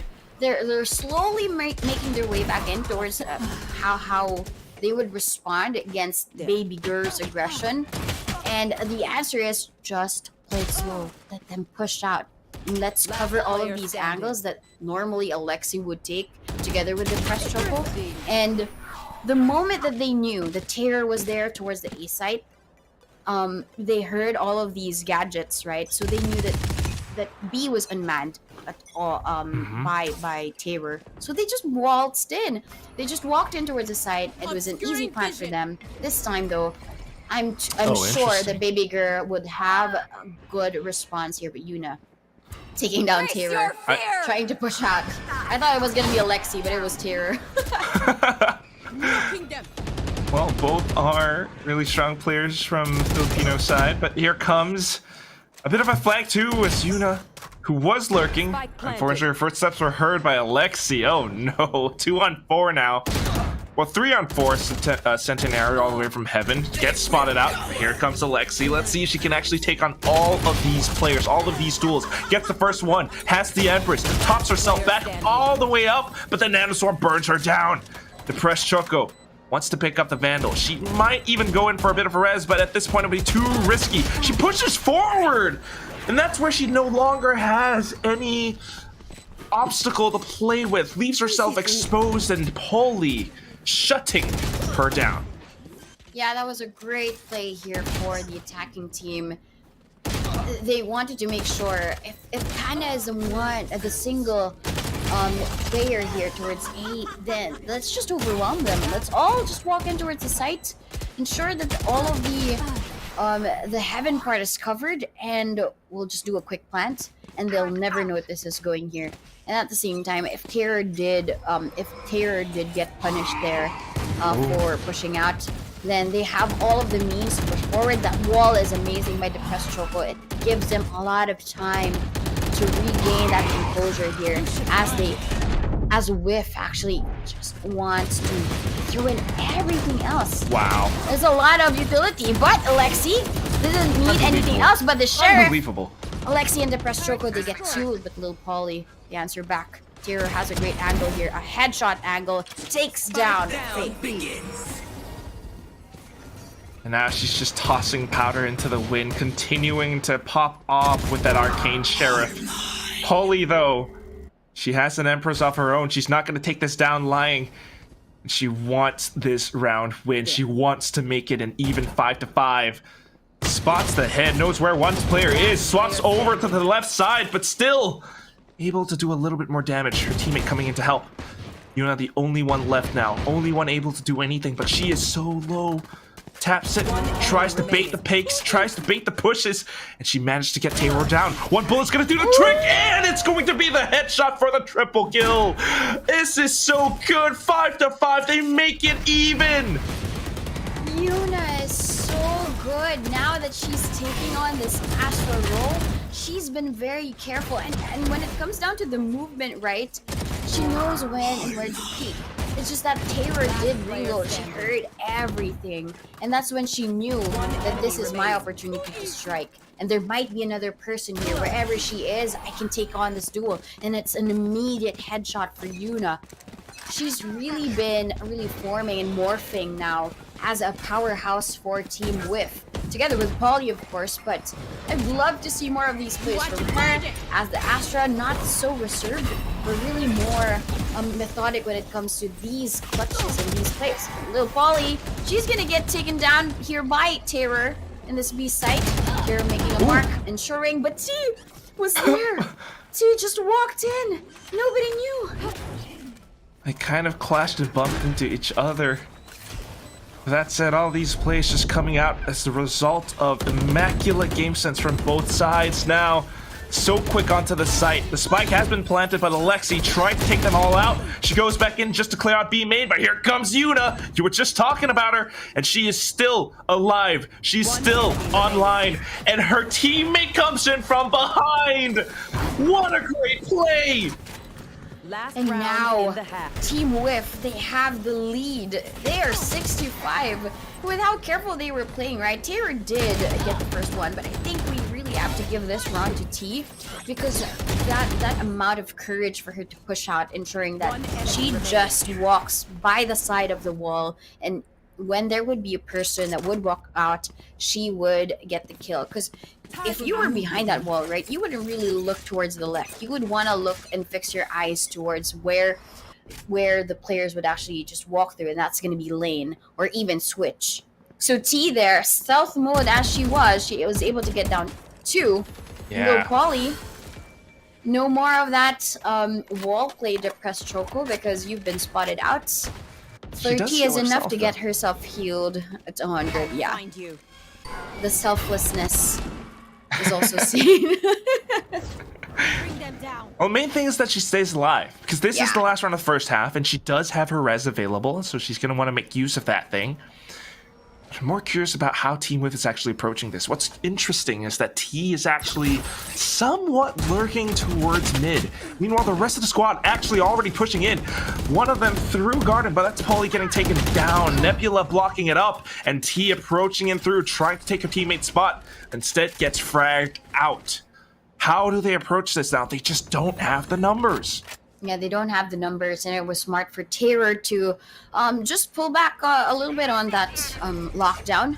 But they use it anyway because they know depressed Choco's position. 30 seconds left. Taylor even has this Sub Rosa cheeky angle. They see where Cherry Hips is, but a quick kill against her. Faith is just in this corner, but what they don't know is that depressed Choco Last is waiting player for standing. anybody to just walk through that bridge. 10 seconds It's left. Faith all alone. She's gonna opt for that angle with Alexi instead. Jump Beacon. But Alexi's just gonna play with her meat. And she gets the kill, and that's actually Panda who was the one who got the Switching kill. sides. But a great way to end this half. Won't you agree, Quack? Yeah. I mean, it's just rough, but when it comes down to it, both sides are ready to play. Both sides showing us that they have a lot of neat tricks up their sleeves.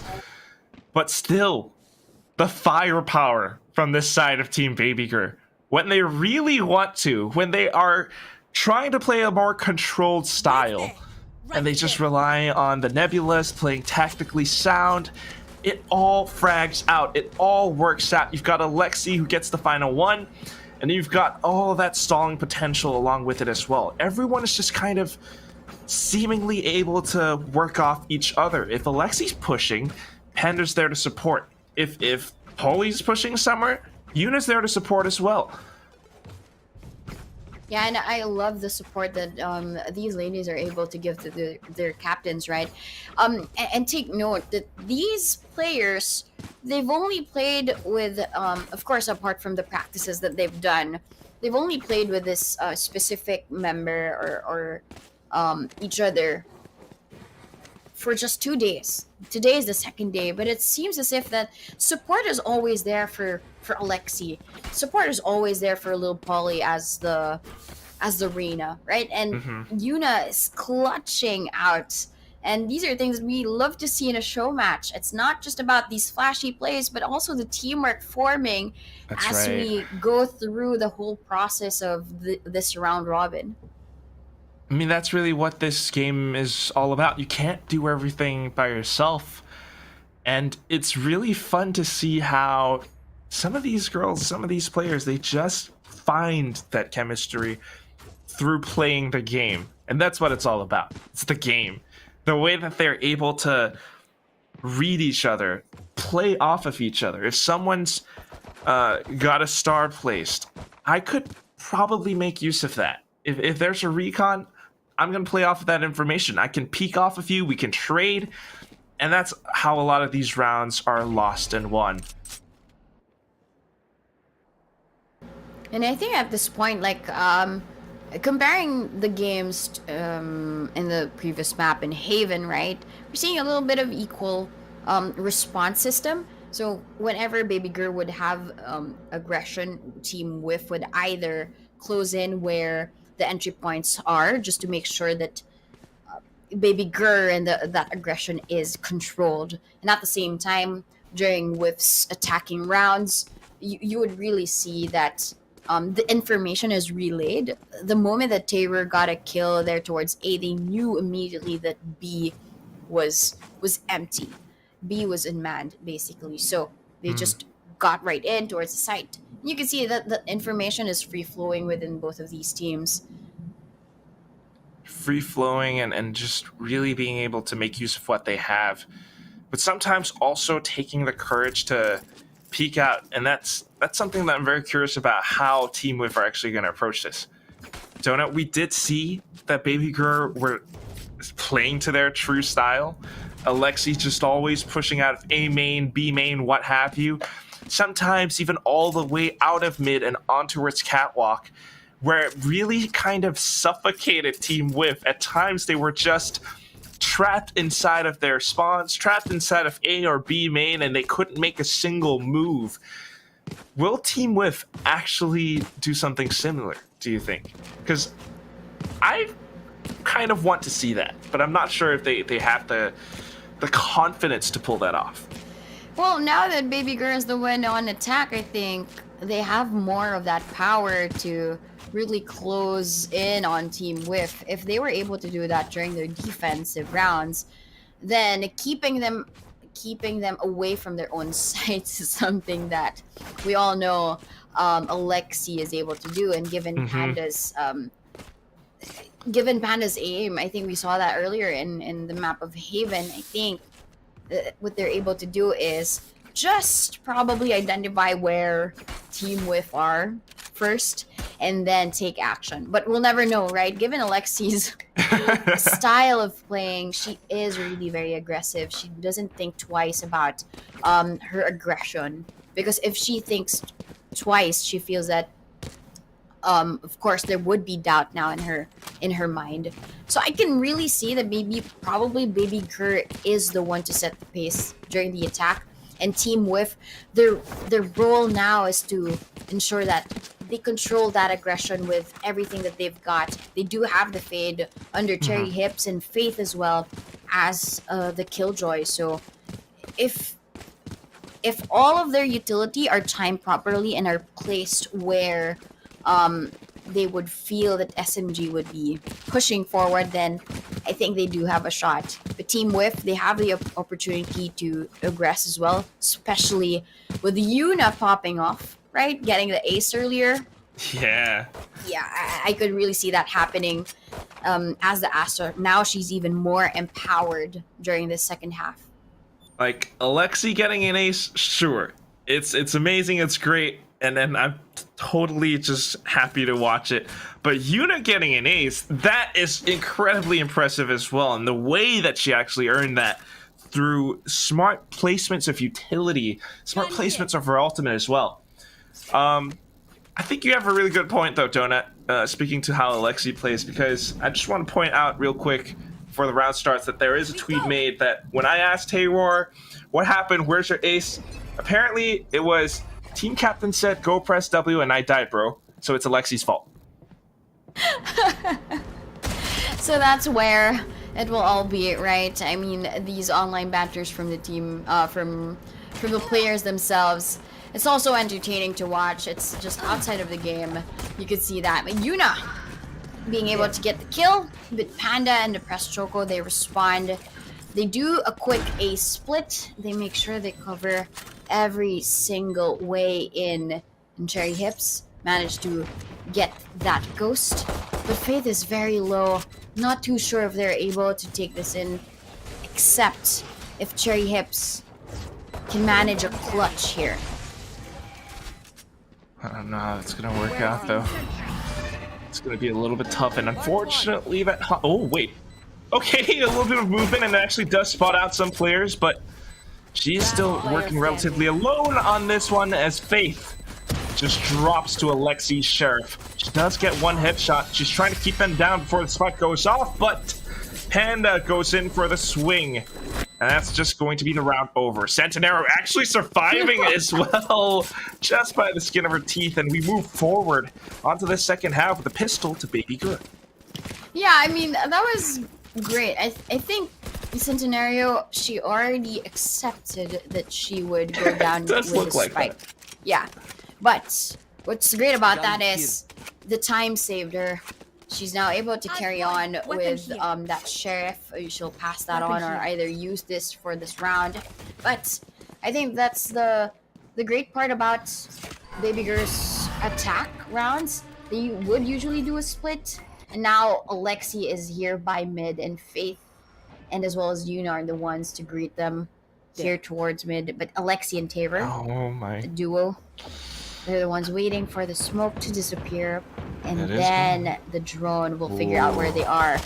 Now, that's confirmed. There is one there hidden, but Yuna with that shorty is able to get one. But running gun play there by Centenario is able to get them standing. the site at the moment. So Press Choco takes down Cherry Hips, and it's down to T. T was able to bring us a lot of these amazing plays earlier with a Vandal, but if you're just using a shorty against Alexi's Vandal, nothing much you can do. Now, BABYGRR, they have 8-6, and they carry on with a Vandal and three of those SMGs. So it's great for them to use now. Cherry Hips did so well in terms of really guarding the site and giving information to T, but it's not going to be enough. The firepower was so strong for the team of BABYGRR. Yeah, sometimes it's just really that unfortunate, and you're just gonna have to submit to your fate.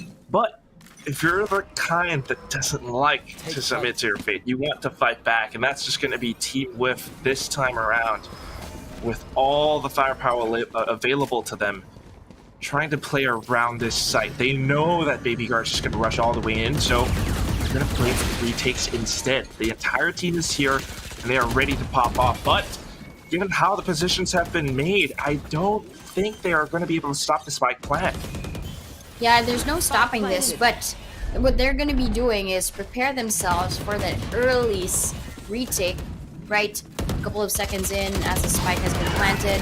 There is the Prowler. There are the fights. Alexi and Lil Polly, they get the kills. Centenario with just that close call, but T here with the judge failed to see Alexi through that smoke. Now, they're just ready and waiting. As she peeks out, Yuna is there and ready. Cherry Hips, one is now down. Panda is all that's left. She manages to get that Vandal, but against Cherry Hips, There is going to be that seize thrown to ensure that she's not going to push forward, but the run and gun just taken that damage. The Panda knows there's not much time. She dies to the spike, but what a beautiful clutch there. Yeah, it's beautiful. It's a bold strategy if I've ever seen one. A really fun way to end it off just by running and gunning. And who cares about movement and accuracy? I mean, she was using a Spectre before, perhaps, but Yeah. it is still a really well played retake. Post plant scenario. Yeah, she probably forgot. Oh, yeah, I picked up the Vandal. Picked a Vandal. I'm gonna deal that damage. And I think there was one bullet that was stray that did hit Cherry Hips, but at that point she knew. She could hear the spike. Oh, there's not much I can do here. She's gonna die to the spike anyway. And then here comes Terror. It just... What is this team doing? They're taking all of these fights and they're winning. BABYGRR, calm down. WHIFF are trying to do whatever they can this round, but they just don't quite have the guns, and that is why. Unfortunately for them, these positions are not working out. Try and play close range, and even then, BABYGRR just expect it. And they know exactly where to look. Alexi now, timing on towards the top of heaven. Timing on towards window. Instant reactions and a quick triple kill. A flawless win for BABYGRR. I thought there was gonna be an error for Alexi as she switches from her Vandal to her pistol, but Right? no. There are no errors when it comes to Alexi. There are no mistakes. It's just really destined to happen. Her being surprised about Yuna being there, it was all planned. It was calculated. Yeah. She knew. And that amazing flick up, that was great. I thought she was dead at that point, but nope. Oh. She says otherwise. Nope, nope. I've got this. You are divided. This is interesting though. Polly finding a little bit of confidence, going in for a quick duel straight on to top of mid, taking Terror out of the equation. So that just means that BABYGRR might have to watch their backs, but what is there to watch if they already have the sight? They've managed to push all the way in thanks to the Cosmic Divide. Alexi taking the duels as well. A quick double kill, maybe looking for a third. Gets it, and then the final two. She could get an ace, but she's trying to play it safe as well. Garden is the question. Yuna pushing along with Polly. Alexi makes it another peek, sends out the Leer, gets the one, gets the other! A second ace today for SMG, Alexi! That's such a great way to end that round, because look at that. As the rest of the teammates were just really prepping for that spike plant, she was 2 steps ahead. She's already taken heaven. She's already pushed out towards CT. And if you do not really watch out for Alexi, she's gonna be there whispering behind your ear and saying, That's right. I'm here. I'm gonna get the ace. Oh, Donut, when you did that, my hair stood up. It's gonna be the classic BABYGRR aggression. But that aggression tried to be mimicked by Polly, but instantly Panda with a response. You know, with this stinger though is able to take down Terror. That must be annoying. And Alexi here, still not yet done. She is still getting these headshots with that 180 flick. And it's gonna be potentially match point if Faith doesn't shut her down. Faith is holding a stinger, I think. So with this long range fight, I'm not too sure if she's able to get at least 1 or 2. Centenario might be down, but it's stuck to her body. Oh no. Oh, okay, she took Alexi down. Reloads the stinger and tries to go for a little bit more, but fortunately that's going to be all she can get. Still a good bit of damage though, still a good bit of morale. And we're going to be at 12-6, Donut. I'm still... When you said, like, Alexi, like, I'm here, that shivers down my spine. I'm not going to be able to cast for a while. You do the rest of this thing. But yeah, it's always that case, right? See? When she pushed out towards mid, and then she got some bullets from behind, immediately she just turns around and says, yeah, I'm here. And then, don't you dare actually send some bullets behind me because I will just be quicker than you are. And BABYGRR, they've been showing how much how effective this aggression will be if you just time it right, if you do it right. And Alexi has been doing such a good job of being a trailblazer for the team. And at this point, I think they want to go back to B. With that drone, does confirm that there are a few people here. Lear comes in, Alexi gets the kill. Headshot first, even though there is a seize. She's gonna be ready for the peek out. There is also that lockdown, but she doesn't hit the brakes. She still destroys it anyway. Now there's a lockdown by her teammate. And this is now a closed door for Team WHIFF. The There are door. kills here. Light T, go ahead. It's still there. The door is still there. T is trying to keep it open. 3. She's trying to hold the door. Hold the door. But Panda just claws it down. And it's all up to Cherry Hips. Peeks outside of lane, but does not quite the off angle that Panda is holding. And we end the series with a 13-6. BABYGRR taking it home 2-0. They tried holding the door for long, but it wasn't enough time for them. Look at the score. Alexi dominating that 39 server with 39 kills. We would usually just say, like, get that 30, bro, but she almost got that 40. She's like competing with Aneri right now. I can't remember how many kills Aneri got yesterday, but it was something to this effect. And this is just an incredible performance. That said, though, I mean, kudos to Yuna and Team WHIFF as well. The way that they were able to fight back, the way that they were able to make the half an even 6-6. It's just still, that last round was wow, that last round was really rough for me, Donut. They tried everything. They had their lockdown. They had Cherry Hips throwing off the C's, throwing off the Haunt, even the Prowler that almost touched Alexi. It was barking at her heels, but it didn't matter. Alexi just pushed into the Nebula, shut down the lockdown.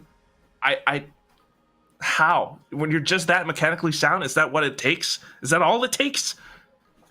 But probably it was also the side, right? When you asked me the question during the second half, right, before it even started, will it be the same approach of Team WHIFF proposing the strategic aggression against BABYGRR? They tried bits and pieces of it. We saw it whenever there would be a kill by Polly against Terror there in mid. But the aggression, we just really have to award that medal back to the captain of BABYGRR. Because Alexi, when she does it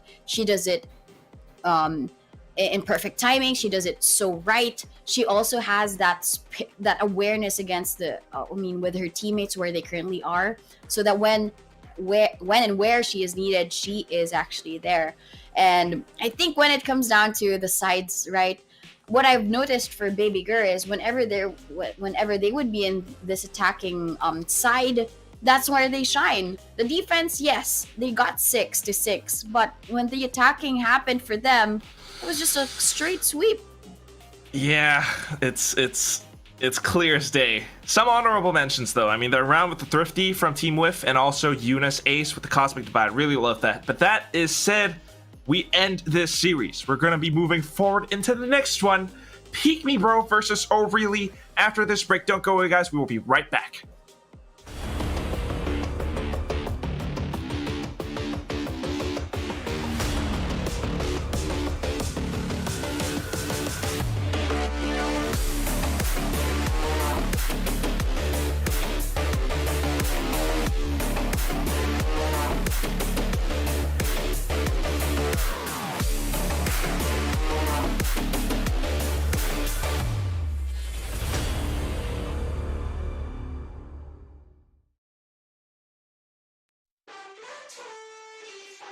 Missing little moments, it was easy just feeling alive.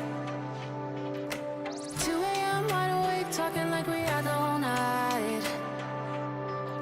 And I don't know if I said this right. No, I don't know how the days gone by. Missing little moments, it was easy just feeling alive.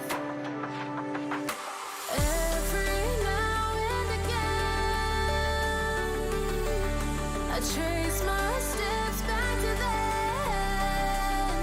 Oh, I want that feeling.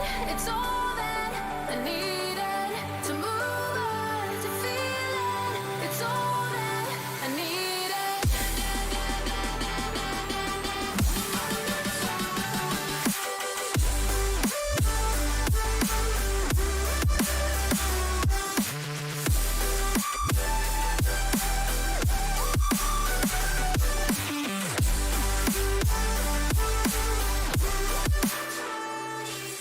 Searching for the moments I'm a little less empty inside.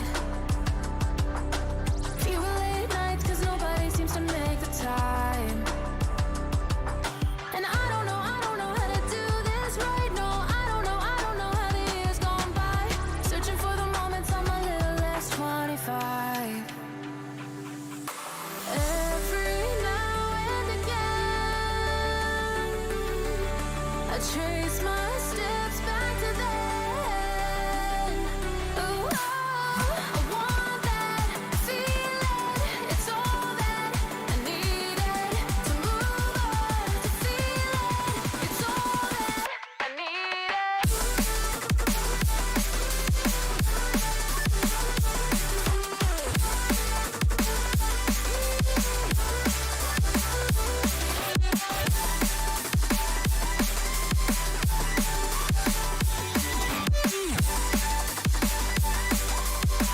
It's all that I needed. I want that feeling. It's all that I needed to move on, to feel it. It's all that I needed.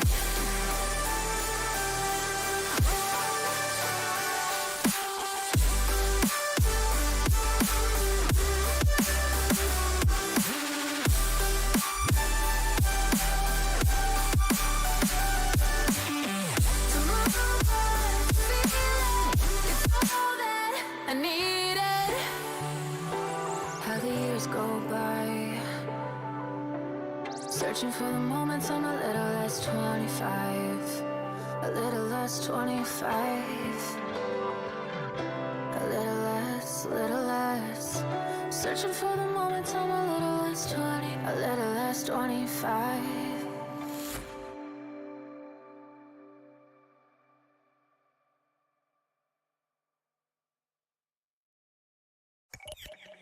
Entombed in my mind, can't seem to break away. Lost in time, thinking about better days. Do you ever get used to the pain? 'Cause I don't know if I can do this again. Now you got me wondering why you let me die alone inside. I died for you, I cried for you, I tried for you. Tell me why you left me bleeding. I died for you, I cried for you, I tried for you. Tell me why you left me bleeding.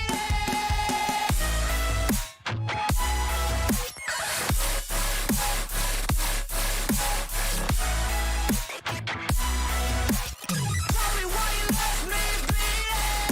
Died for you, I cried for you, I tried for you. Tell me why you left me bleeding. Lullaby, some of you still in my head. Bloodshot eyes, can't sleep, I'm rotting in my bed. Even the drugs don't faze me. I don't think you understand. I gave you everything I had when the shit go wrong, and now you got me wondering why you let me die alone inside. I died for you, I cried for you, I tried for you. Tell me why you left me bleeding. I died for you, I cried for you, I tried for you. Tell me why you left me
Here we are, we locked down in different cities, and our virtual connection falls apart.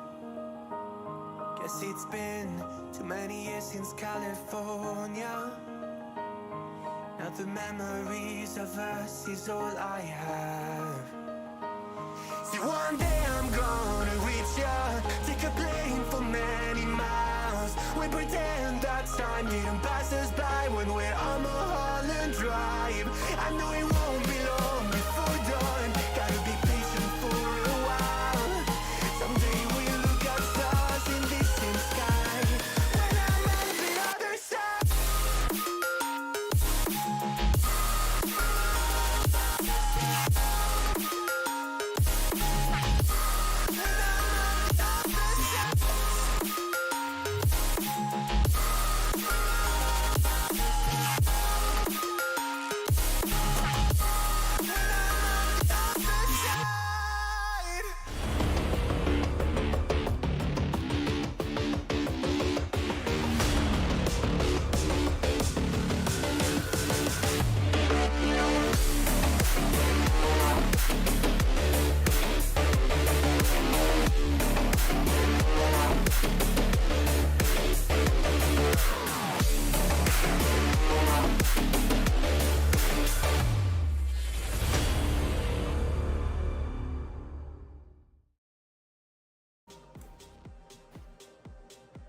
The first best of 3 was the Battle of the Flexes, but this time it's going to be the Battle of the Duelist. Welcome back to FSL Valorant Showdown. My name is Donut, and with me is Quack, and we are here to bring you the story. Of course, all of these amazing plays is going to happen in quite a bit because we're going to be seeing Peek Me Bro versus Oh Really. And of course, that's going to be headed, I think Peek Me Bro is Sway's team, and O'Reilly is Inari's team, and both very highly regarded duelists.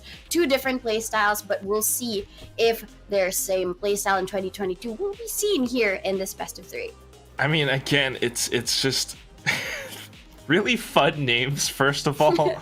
But second of all, these captains are players that we've seen all throughout Game Changers APAC last year, especially with the finals that we had, the Game Changers APAC Elite at the end of the year. And I think Sway is an incredibly capable player, but of course, when you're in the presence of Inari, you have to be willing to take fights against her. You have to put her down. If not, she's going to get her way with you, and that's just going to be rough. So I can't wait to see how these teams actually play it out, because they have some really capable teammates as well. I mean, some of these players used to compete, again, like I mentioned before, in a lot of these Game Changers Opens. Yeah, and I think with familiarity actually comes with that comfort as well. So maybe that's the reason why Inari was able to pop off yesterday during the games, because you mentioned, right, when we saw Alexi's score of 39, you easily compared her to Inari, who had the same about kill count in one game. Really close. And we expect to see that, right? The question is, will Team Captain Sway stop that from happening, and until the rest of her teammates would really take courage and peek me, bro? Peek Inari, bro, because it's going to be a tough thing to crack whenever you will be against Inari. And I think we've seen this in the whole Game Changers run. It's as if either you feel fulfilled if you get the kill, or you feel scared because she will be out for you and out to get revenge if you do so. Don't want to be scared. Fear, sometimes it helps. Maybe in this game,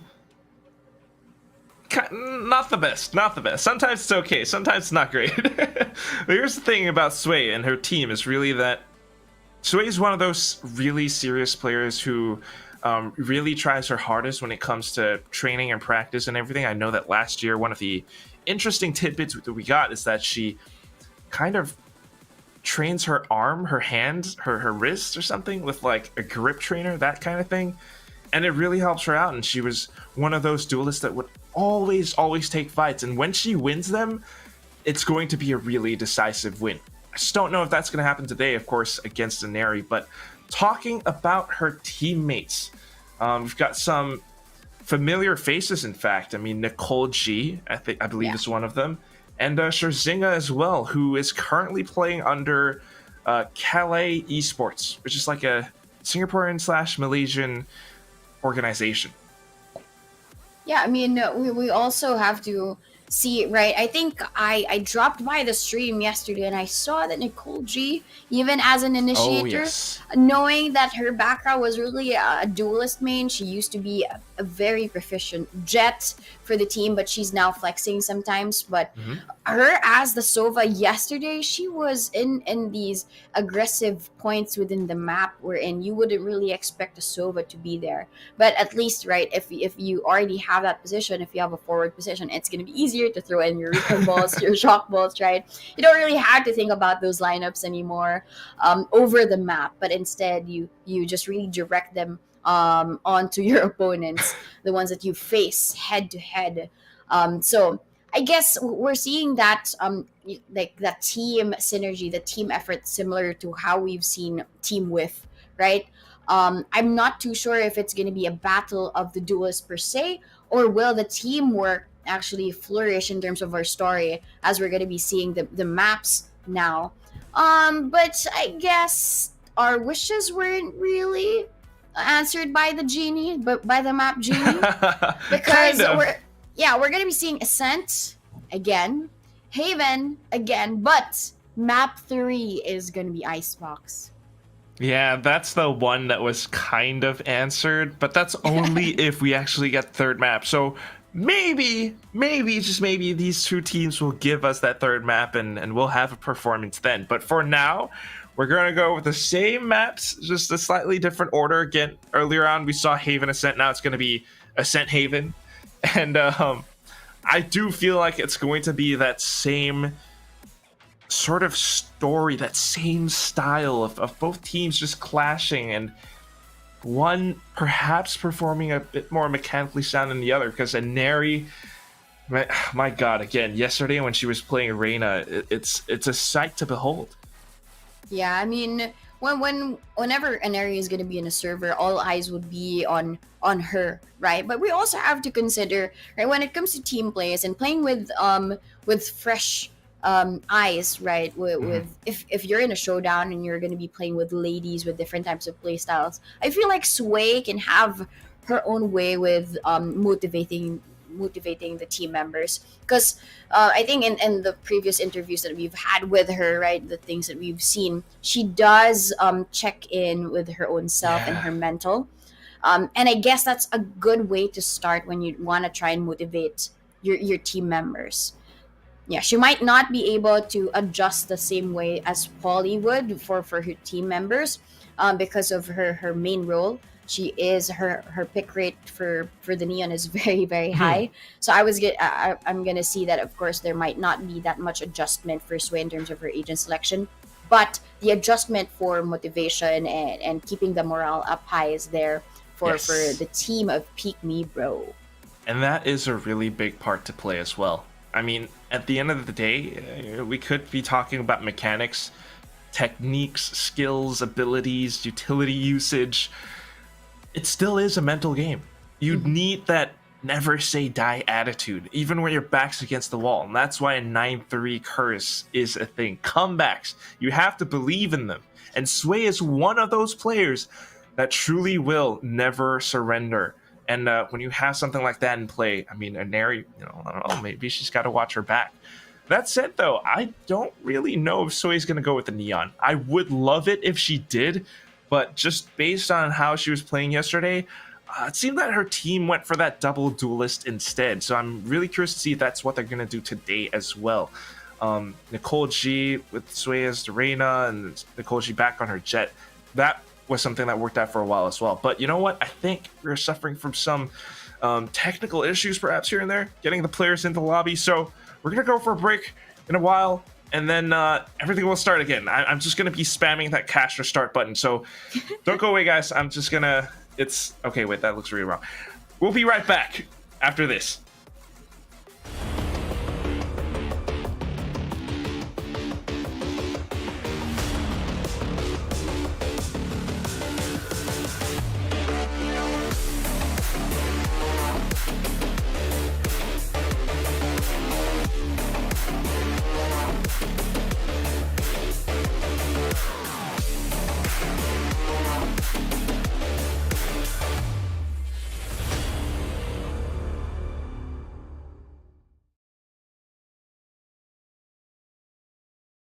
Here we are, we locked down in different cities, and our virtual connection falls apart. Guess it's been too many years since California. Now the memories of us is all I have. See, one day I'm gonna reach ya, take a plane for many miles. We pretend that time didn't pass us by when we're on Mulholland Drive. I know it won't be long before dawn, gotta be patient for a while. Someday we'll look at stars in this same sky, when I'm on the other side.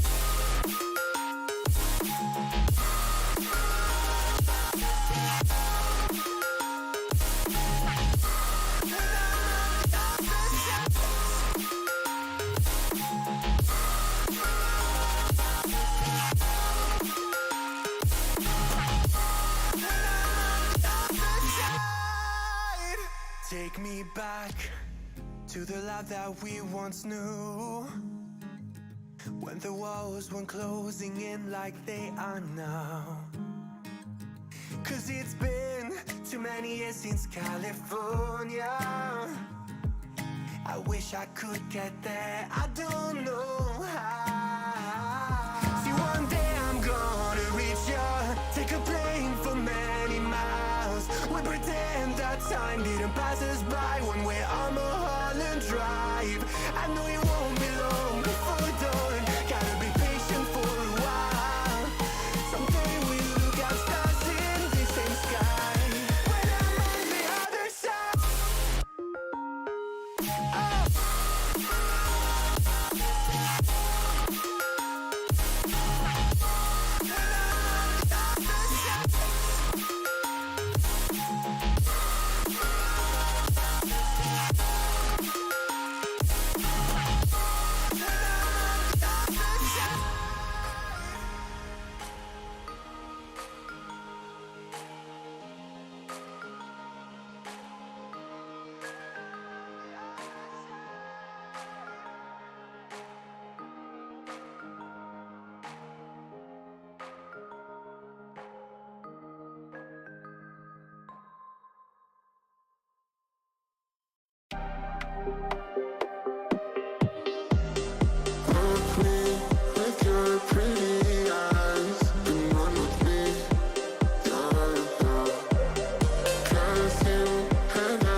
Missing little moments, it was easy just feeling alive.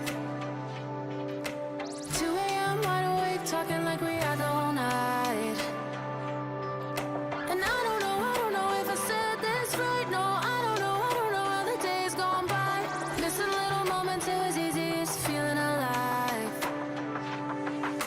Every now and again, I trace my steps back to then. Oh, I want that feeling. It's all that I needed to move on, to feel it. It's all that I needed.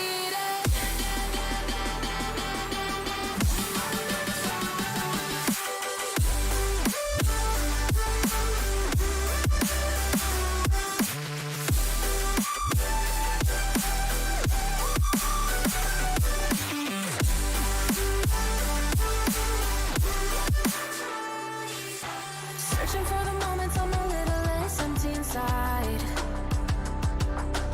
Few late nights 'cause nobody seems to make the time. And I don't know how to do this right. No, I don't know how the years gone by.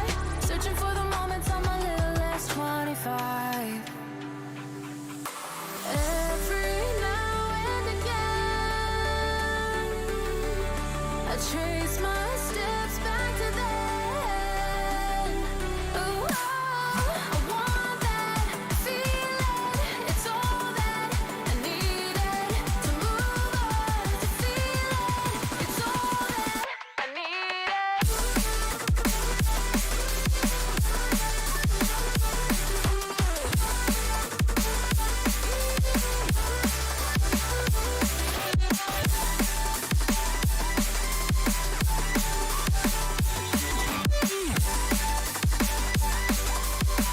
It's all that I needed. I want that feeling. It's all that I needed to move on, to feel it. It's all that I needed.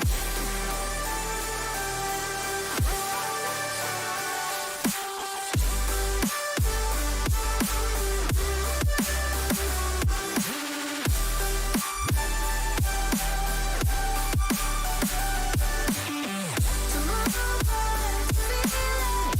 It's all that I needed. How the years go by, searching for the moments I'm a little less 25, a little less 25, a little less, searching for the moments I'm a little less 20, a little less 25.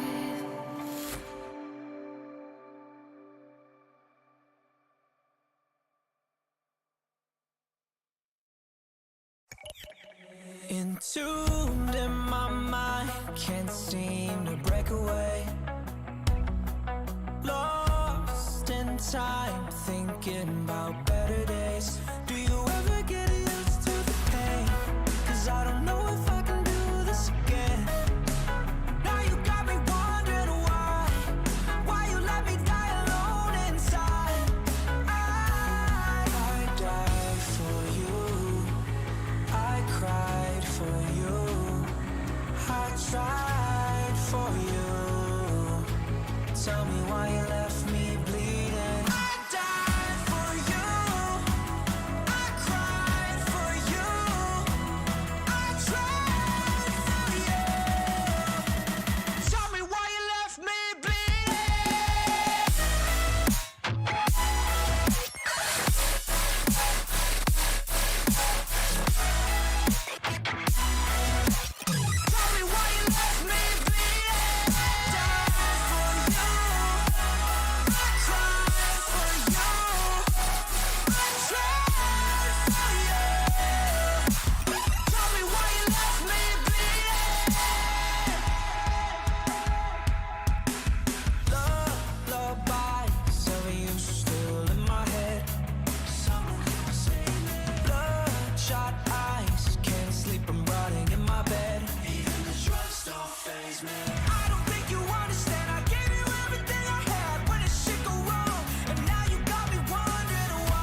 you. Tell me why you left me bleeding. I died for you. I cried for you.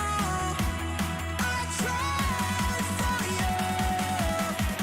Tell me why you left me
We are back from our short break, and we will just not hold it any further because you've been waiting for the second best of three, and it's going to be Peek Me Bro versus Oh Really?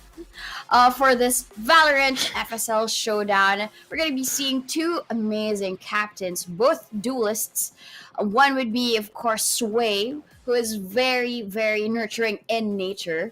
And you have an area on the other side who is a beast when it comes to the duels, and her being just really favoring all of those 1v4s, 1v5s. I doubt that there will be any holdbacks for her for this match. We're going to be seeing Ascent first, of course, and we're going to see the agent selection.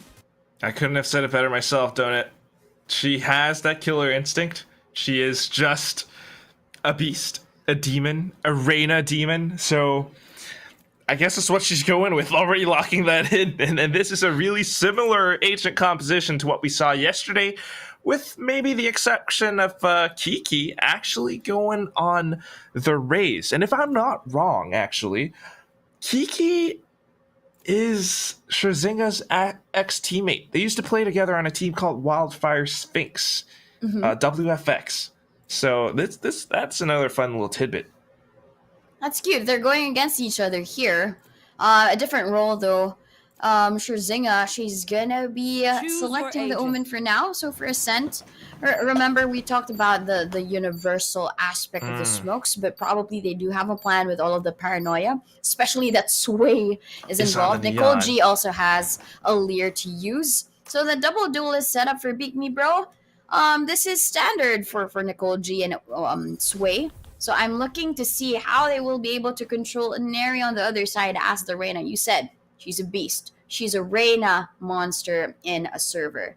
And we want to see them also empowered together with Kiki.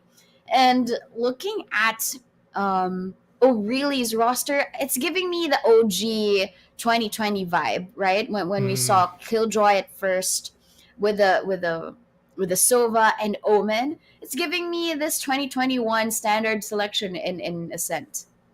It does kind of feel like that. A lot of these agents, with the exception of Neon, are from that first year of Valorant, but that is why the Neon is kind of an interesting mix-up in this entire melting pot of agents. Yeah, actually, I think Neon is the only one here that is the newest agent. The rest of them are all you got Killjoy, you got the Raze, you got the Reyna. Everyone's all from old school Valorant. So I'm interested to see what Sway can actually bring to the table now that she's on her signature Neon, because we didn't see that yesterday. Is she going to be showing us some cool movement plays, or is it going to be an interesting usage of the fast lane double wall? Yeah, she might probably use it for herself or for her teammates. Given where she is currently in the map, it's as if she'll just use it to distract a couple of members of Peek Me Bro. But the main goal is to get that a main control or a lobby control, probably get that orb and then see from there. But looking at where they are, I think it's gonna be an A split here, but it's too early to tell. Sway has already taken control of mid, but nope. I'm gonna say otherwise. Aneri has taken control of Sway. The first pick of quick kill by Aneri, something that we expected, but not towards Sway. I mean, that's just fast. And she even re-peeks on towards top mid, seeing that tiles is clear. Without a single moment's hesitation, she pushes up. And now Kiki aggresses in towards A main. They are completely surrounded and trapped. Shazinga, she has to find the frag, but she just can't. Kiki proves to be too devastating, getting that triple kill, making it a flawless win for Oh Really. Yeah, for all of you Ghibli fans out there, well, when it comes down to Kiki, we know she will deliver. And that is her delivery service. That's she nice. delivers the kills. She gets 3 and offers that little load off of Aneri's shoulders, right? If you have 2 duelists and you just don't put it to the, you don't just offer it to the Reyna, it's a balance now for the team. And the rest of the members, like Kyla, even the Killjoy and the Sova can do their own way here for this defense. And I'm not really sure if they've heard, but Neri is actually just pushed up. No! Kiki also gets the second headshot, and Neri takes 3. And we're left with Nicole G. As the Reyna hears the footsteps, she is able to get down 1, but Nong Killjoy ensures that there's nothing for them to lose here. 2-0, and a quick one. Yeah, I mean, that's just a contact play. You smell victory and you just want to go in for it, but my goodness, this team, these players, you just can't allow them to play like this. It's such a seemingly small thing. You might think that it's an innocent duel, losing out in the first round, but it gives Aneri just enough to buy up the Vandal. And here she is, heavy shields. This is the 3rd round. This is the bonus round. Oh, really? Just might be able to sneak it away. Yeah, but what's gonna stop them is that Nano Swarm. Nicole, though, is able to take down Aneri, but the Killjoy says, no, all of my utilities are spent, so I'm just gonna make sure I get the kills.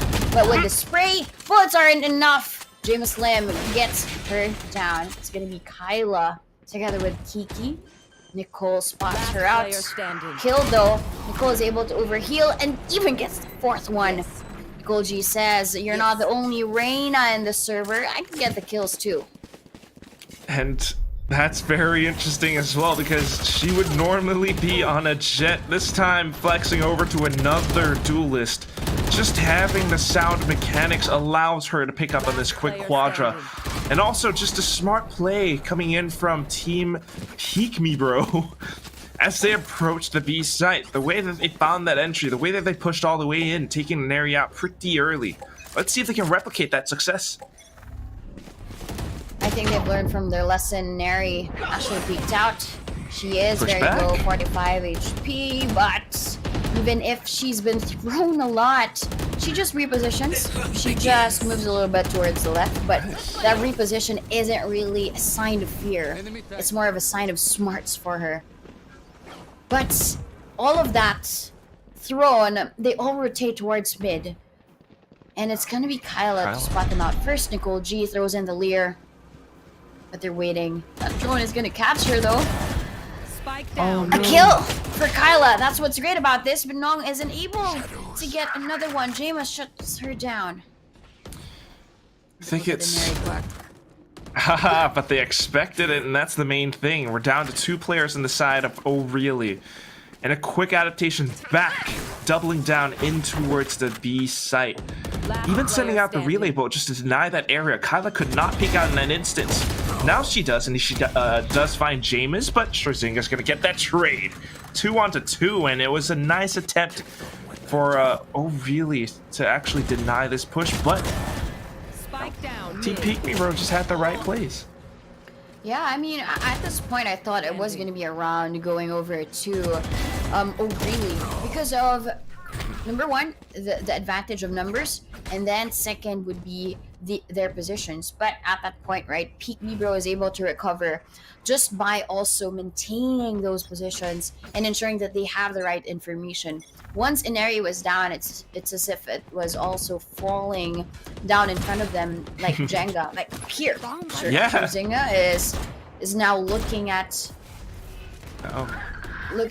gazing their eyes in mid, but Nicole G just shuts them down. Both headshots. Were they both in the same spot? That might have been the reason why, but now here comes Ice Queen getting a single tap with the Sheriff.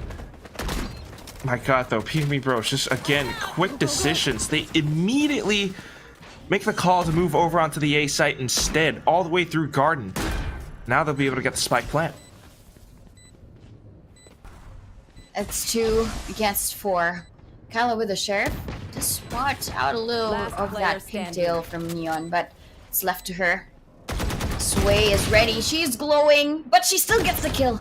She spots out the pigtail and she takes her down, but James Lim makes sure that there's no casualty.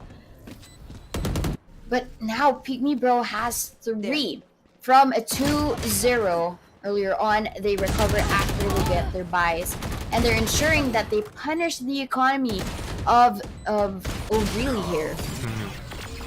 I like what you said earlier on. I mean, oh really, right? But it's all about, it's kind of like that Jenga thing. You remove that one block, that one pivotal block, and the entire tower just comes crumbling down. And that's kind of what we're seeing right now. So Neri might want to play a little bit more conservatively, but at the same time, Peek Me Bro not giving them a single moment's hesitation, just pushing all the way. And look at how Sway does this, the relay bolt, and then sliding in to secure the frag. And Neri trying to hold it with an off angle. Now she hears all of these footsteps, wants to go in for the spray, saw the tracers, but no connection. Spike planted. The plant is down. The drone is there to check as well if Heaven has been consumed, and it has been consumed by Queen and Neri. She takes down 2 quick kills here against James Slim, and she knows that there might be people up there. And she peeks out. She spots out Shirzinga, but the duel is lost. Nicole G as well gets 2, and 1 is left. Maria takes that opportunity as Ice Quim was really making sure to get all the kills. Maria just really did peak at the right moment. I joked a little bit about this yesterday. In the graphic, it says that her name is spelled with an N, so like Ice Queen. But in game, it's an M, so I'm just gonna say Ice Queen. Like I can't pronounce my words, and I'm a kid trying to say that he wants ice cream. Dang it. But here we go. I mean, when you say it in a baby voice, it is fine. But if you say it normally, like ice cream, I think it loses the essence. Probably we can treat it the same way as BABYGRR, like saying all of the R's. But look, it's just cringy when I do it, okay? Maybe if you do it, it's cuter, but here we go. Lockdown into play, I believe coming in from Nong. And they're just gonna be trying to push all the way in. Sway making use of what she's got, but pulling out the knife on accident. It's gonna be Nicole G who finds the trade. And then Aneri coming in to strike. Jameis has her sights lined up onto the top of Heaven, but so does Aneri, all the way peeking down onto her. Shazinga trying to find another trade, but the numbers just go back and forth. And Neri's the one on top of all of this, though. And at the very final moment, it's the spike dropped all the way in the middle of the Wild West. How? Just how do you play around this? Maria just doesn't quite have the angle. She doesn't have the angle. The smoke will be refreshed in a short while now, so it's gonna be quite tricky for her. She does reposition. She does want to go through short side instead.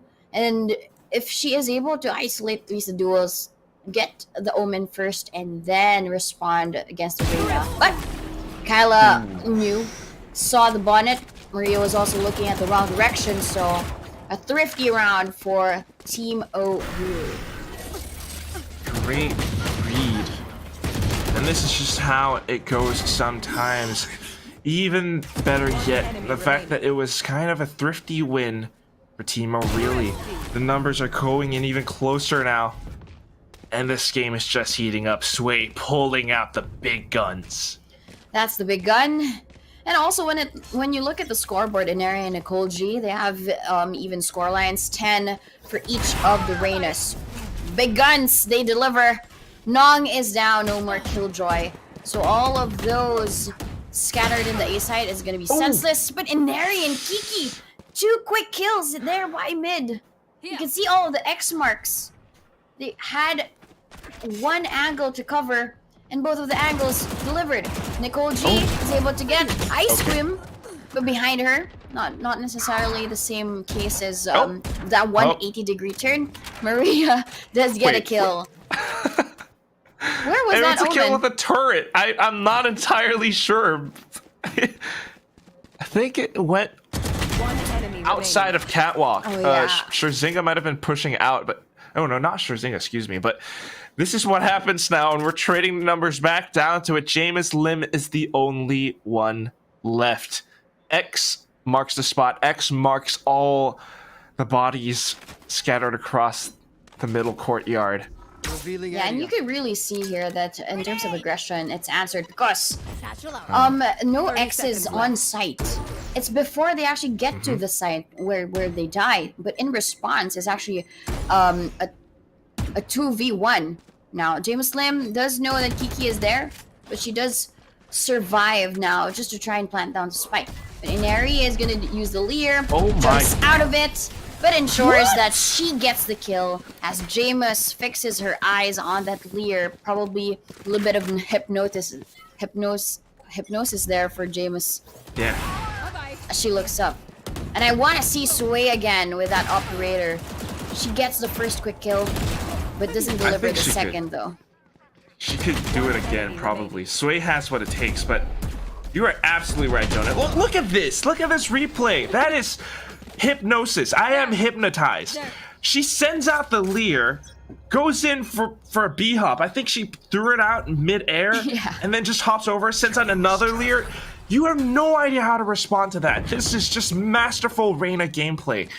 Now we're moving on to the next round. Inari slowly aggressing in towards B main. I think her presence has been made as she suffered a little bit of damage. Scherzinga, though, from top mid with the Marshall. She's trying to do what she can. Sway with a Marshall of her own. Actually takes Inari down. Goes in for another. Sway! Well, she's taken down, but given that she took 2, I mean, that was a fair death for her. Nicole G is trying to get another kill here against Nong in Ice Cream. There's a target glowing and it's gonna be a Scherzinga. But what they don't know is Nicole G has already made her way towards B lobby. And all of those utilities by the Killjoy are there in A. They have to retrieve it soon enough.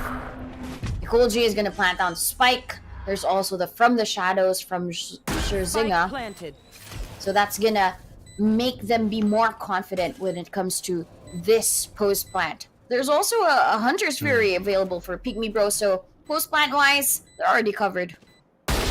Silence. Ooh, not unless Ice Cream gets that first kill. And even Nicole G is down! Now it's up to Jameis Lim. They better make this count though. There's a defuse, but I think it's gonna be too late. We didn't really hear it. But there's gonna be a defuse. Defenders won. Positions might be okay, but it was too far away. Too far. Absolutely robbed. I guess she couldn't really hear that sound indication, the beep, the tap even, and it just got stolen from right underneath her, and that's really, really unfortunate. And it kind of also shows that this is what you do have with the versatility of some of your weapons, getting some of those kills with the Marshall, but when it comes down to it, you don't want to go in for that many duels. This is still an objective game. At the end of the day, you need to go in for the site. You need to do it safely. This team has been losing numbers, and right now, starting off the round, they've been smoked off. Sway still with the operator. Has to find the maximum value out of it. And Scherzinga confirms information. That's a quick kill there by Neri. Make sure that Zinga and no more smokes available for the attacking team. Halo Kyla is able to take down what was Sway? What was that? A jump kill? With a classic. Enemy remaining. Oh, But Ice Cream makes sure that the operator isn't gonna give you so much value. James Slim gets down one before she actually falls down. But it's a 6-4. This is actually the closest one that we've seen, and really more of a back and forth in terms of score. The first game we ended with a 66, and I have no doubt that it might be similar given how both of these teams are playing. really, really tricky at times. Need a drop. I just feel like Sway is in this position where she's thinking that, you know, we've tried to go in for the full sight slam approach, and it didn't work out. Now we try to go in for mid control, and we end up just going in for trades and duels. All the X's all across the entire middle ground. So what else can we do? Not quite going for a default this time, but a slow push in towards A main. But it's already been smoked off. It just seems like Oh Really are so really aware of what's going on. And they've already pushed out. Hi. There's no way to guess, right? And they already know. And there's a lot of Killjoy utility there. It's been propped up. But here we go. Those Thunder Fingers, the signature of Sway. She's able to still take down one. There we go. There's a kill by Kiki, but it's not Sway at all, even though she was directly looking at her. But Inari is here. It's gonna be a 1v3. She does. More. She doesn't take down Sway. Sway's thunders are greater than the bullets of Queen Inari. And now we have Pete Nebro with the 5th round. When the powers of the almighty Zeus flows through your veins, this is the power that you have at your fingertips, and she just sends it all over the place. I think Inari was definitely a little bit too overwhelmed in that instant as well. It's a tiny peek from Scherzinger out of Generator actually distracts her for a second. Sway able to continue strafing, continue tracking on towards Inari. Just made it that much tougher. So 6-5 now. We might just end this on a 6-6 first half.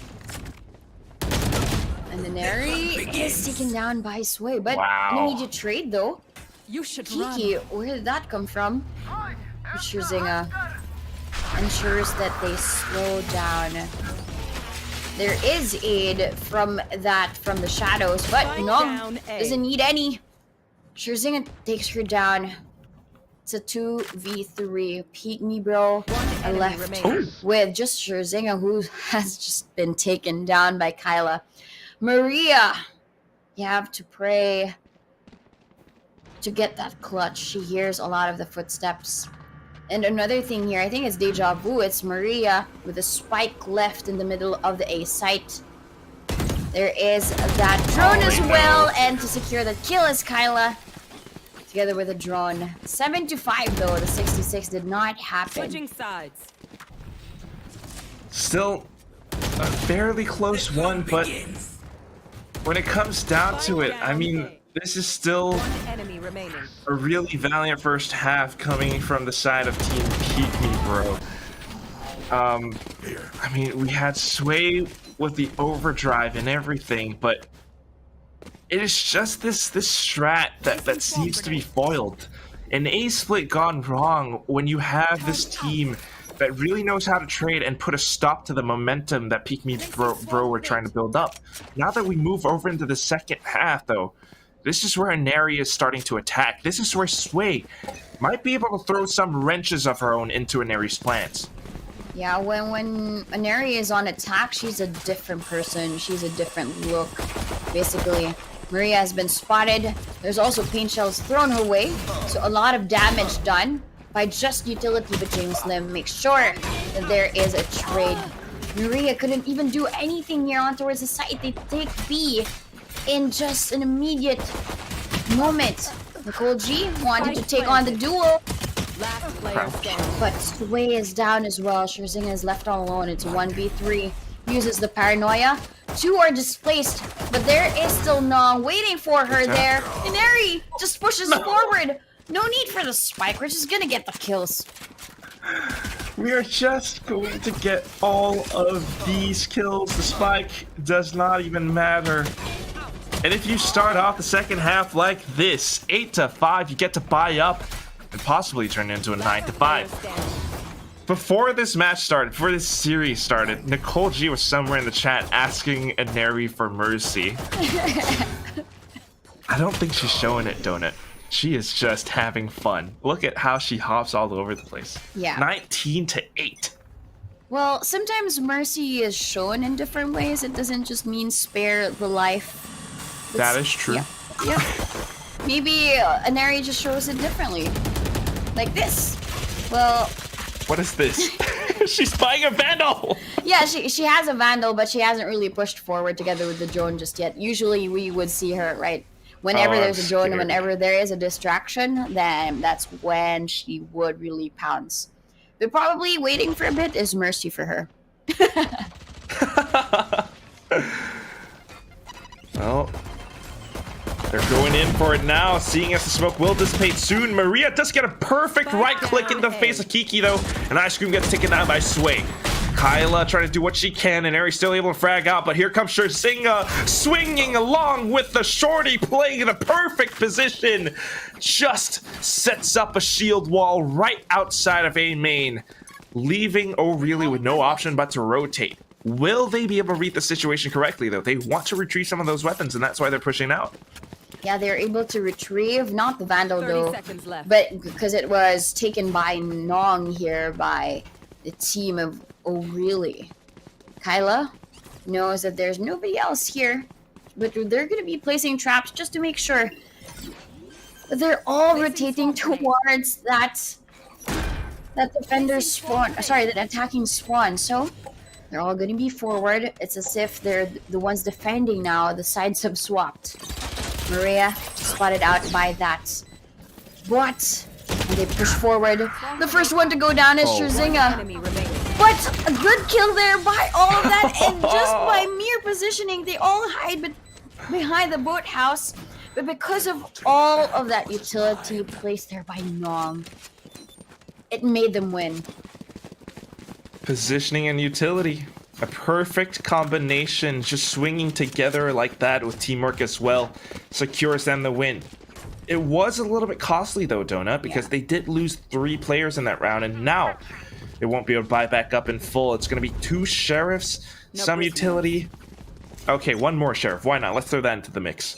I believe that Peek Me Bro has what it takes to turn this completely around, but they're going to have to make it count, and here we go. Perfect start of the headshot on towards top mid. Nicole G with a second.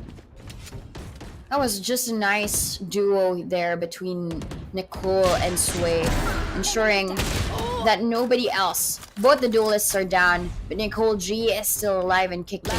So, you mentioned Peek Me Bro has a chance. Yes, they do. Sherzinga will get the 2 before they get the 6th round on the board.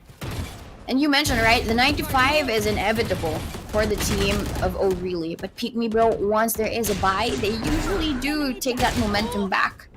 And because Nicole G has just so much fire, she just pushes forward together with Sway, and they get the kills. And I think this is a solution. Just really break down the 2 duelists first. Get Inari, get the kill against Kiki, and then don't allow them to push further. We'll push for them. This just works out so well too. Being able to read and react off of whatever's thrown at them. Now, O'Reilly pushing in together, trying to control middle, trying to push into A short while leaving 1 lone player on towards A main. This could set up for a good A split, but they have to make it work. They have to be careful. They've lost 1 player already. Sherzinga, she's forced to back up. In return, it's gonna be Kyla here. But Maria spots out Inari.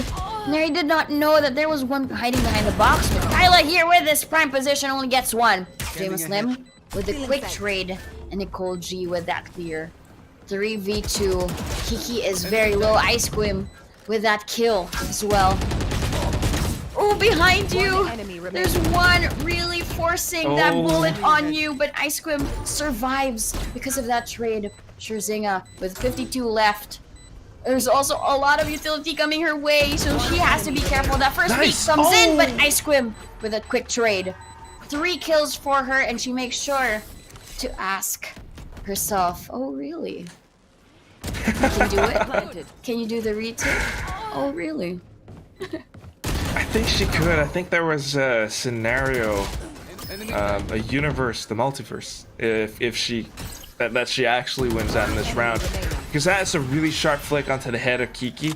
Just that Ice Queen peeking out like that is teamwork. It's numbers prevailing. If Scherzinga somehow anticipated that and held down the spray towards the left of Generator, she probably would have gotten it. Her opponent was really low HP. But here it comes now. Teamwork once again. It's just that it's on the other side. A relay bolt working together with Nicole G. They push straight into contest of this B main and then popping into overdrive.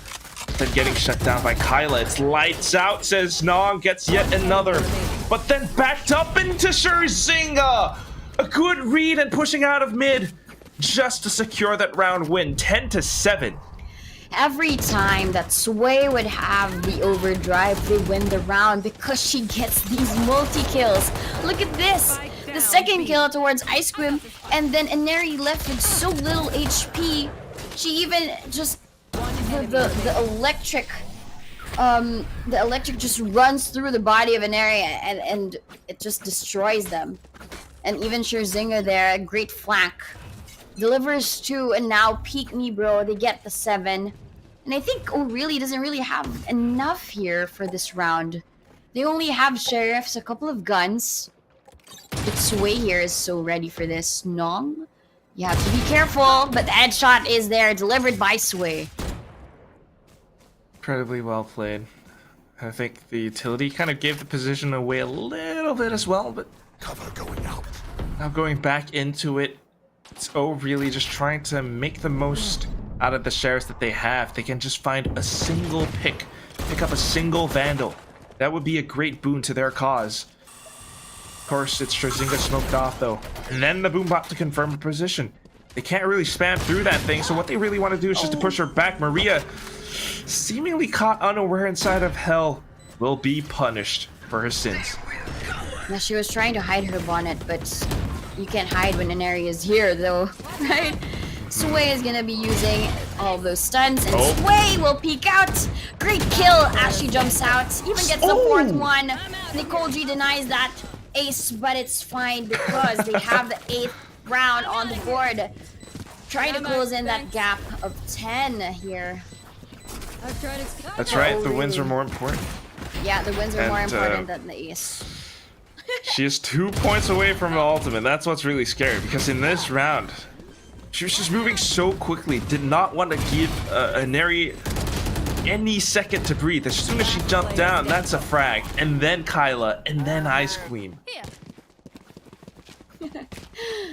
That was such a great round there by Sway. Whenever, like the duo between, you know, when there's really synergy and that electric energy between duelists, and you can really see that Yeah. happening between Sway and Nicole G. Because when they would peek out, it seems that they're stronger, and that's contagious confidence right there. And we see, what? That's immediately shut down and brought down by Inari against Sway. Nicole G is gonna use the Leer, but she peeks out, and Neri gets the kill. That's the 3rd one for this Wow. round. So quick. Even pops up the Empress just to secure the round. Just a bit of a rough situation again. Last player It's standing. really adapting to this B main push. Spike planted. Coming out of Peek Me Bro. All the utility dumped in just to find the trades at the end of it. And Neri securing the round win with a quadra kill. Yeah, I think for this round, right? A lot of almost aces. A lot of 4Ks for the team. But Peep Me Bro, though. They used... Did they use... No. I thought that they already used that overdrive from Sway. But maybe if they get one more orb, right? The key to success is to use that overdrive with Sway. Couple that with Nicole G's aggression. and that might really leave O'Reilly out very confused. Where are those bullets coming from? This time, I think You should Peek run. Me Bro, they're playing a bit reserved. The attacking team O'Reilly uses the lockdown, so Nicole G is prepared for anything, come what may. Come in and come out. I'm gonna send you back from whence you came. But nothing stops the avalanche, the mudslide that is O'Reilly. Even with the lockdown deployed, it does not matter. Sway manages to pick up a single, pops her overdrive, but then she has the entire world against her. Inari claiming her revenge, just pushing straight in, not allowing her to track her down.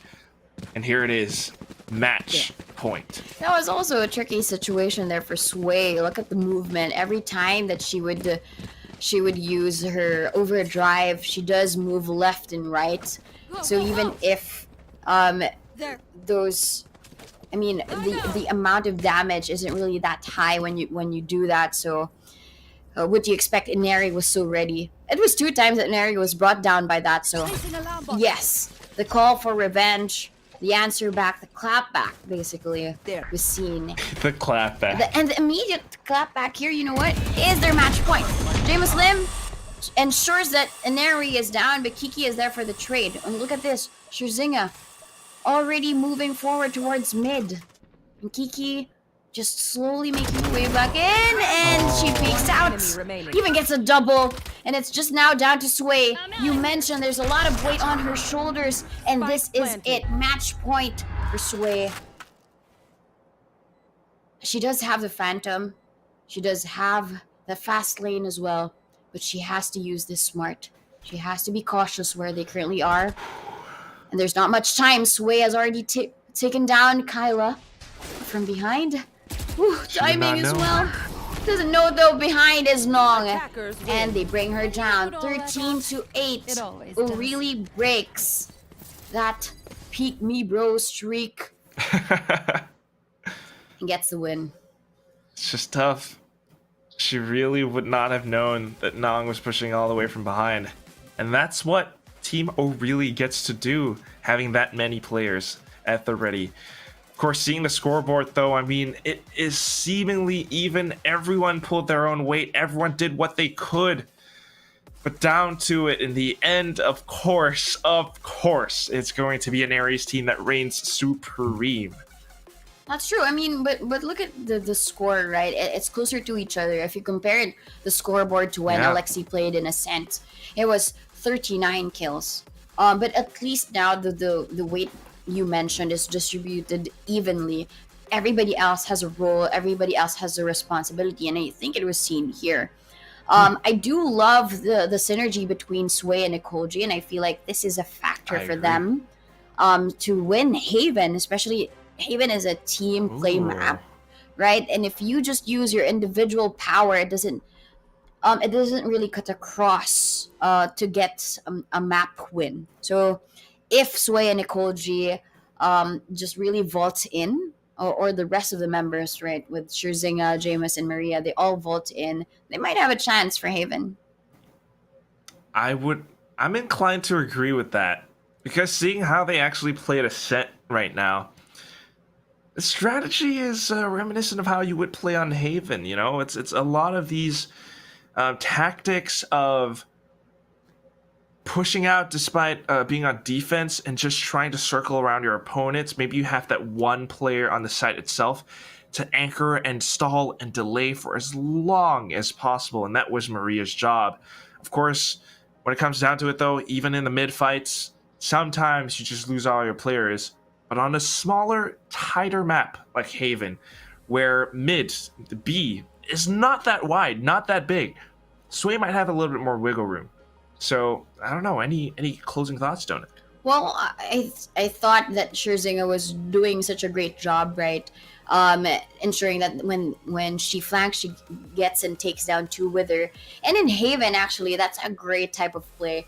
If you want to make sure that you have map control, you want to really be sneaky when it comes to these flanks. And Scherzinger, I think she got away with it for 3 times until she was punished by one of the members of Oh Really. So applying that same playstyle in Haven might get them that win, but for sure Queen Inari would say something otherwise and just get a lot of aces for the rounds, right?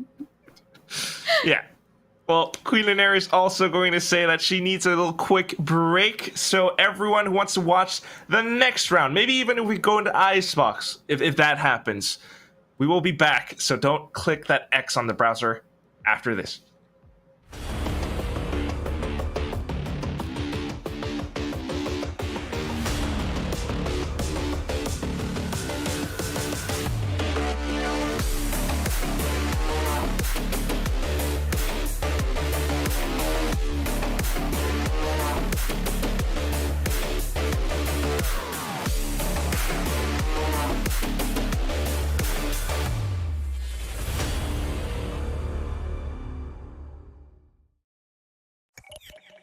Entombed in my mind, can't seem to break away.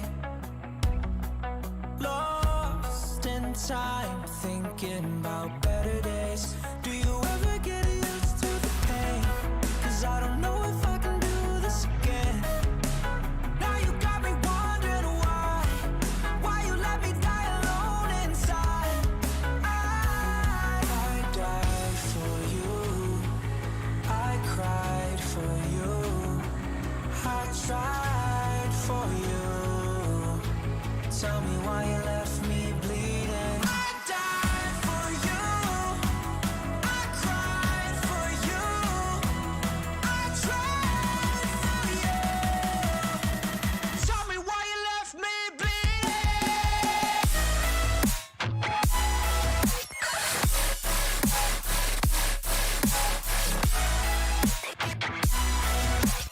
Tell me why you left me bleeding.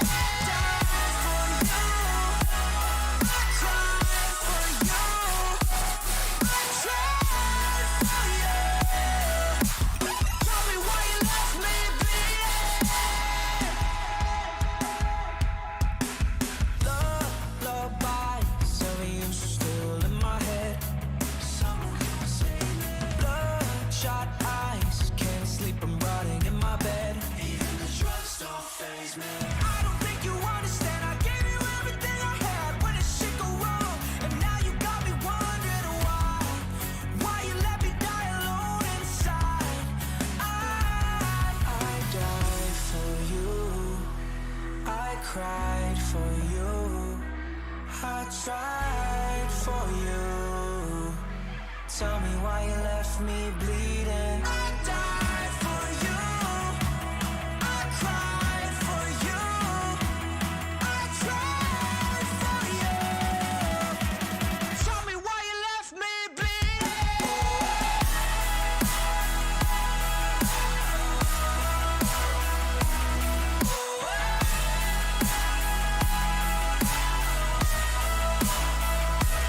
I died for you, I cried for you,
Here we are, we locked down in different cities, and our virtual connection falls apart. Guess it's been too many years since California. Now the memories of us is all I have. See, one day I'm gonna reach ya, take a plane for many miles. We pretend that time didn't pass us by when we're on Mulholland Drive. I know it won't be long before dawn, gotta be patient for a while. Someday we'll look at stars in this same sky, when I'm on the other side.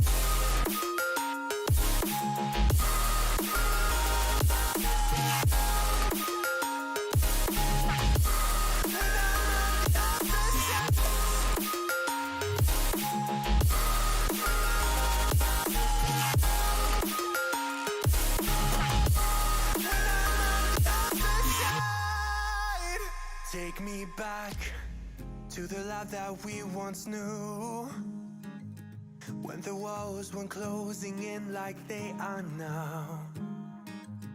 Cause it's been too many years since California. I wish I could.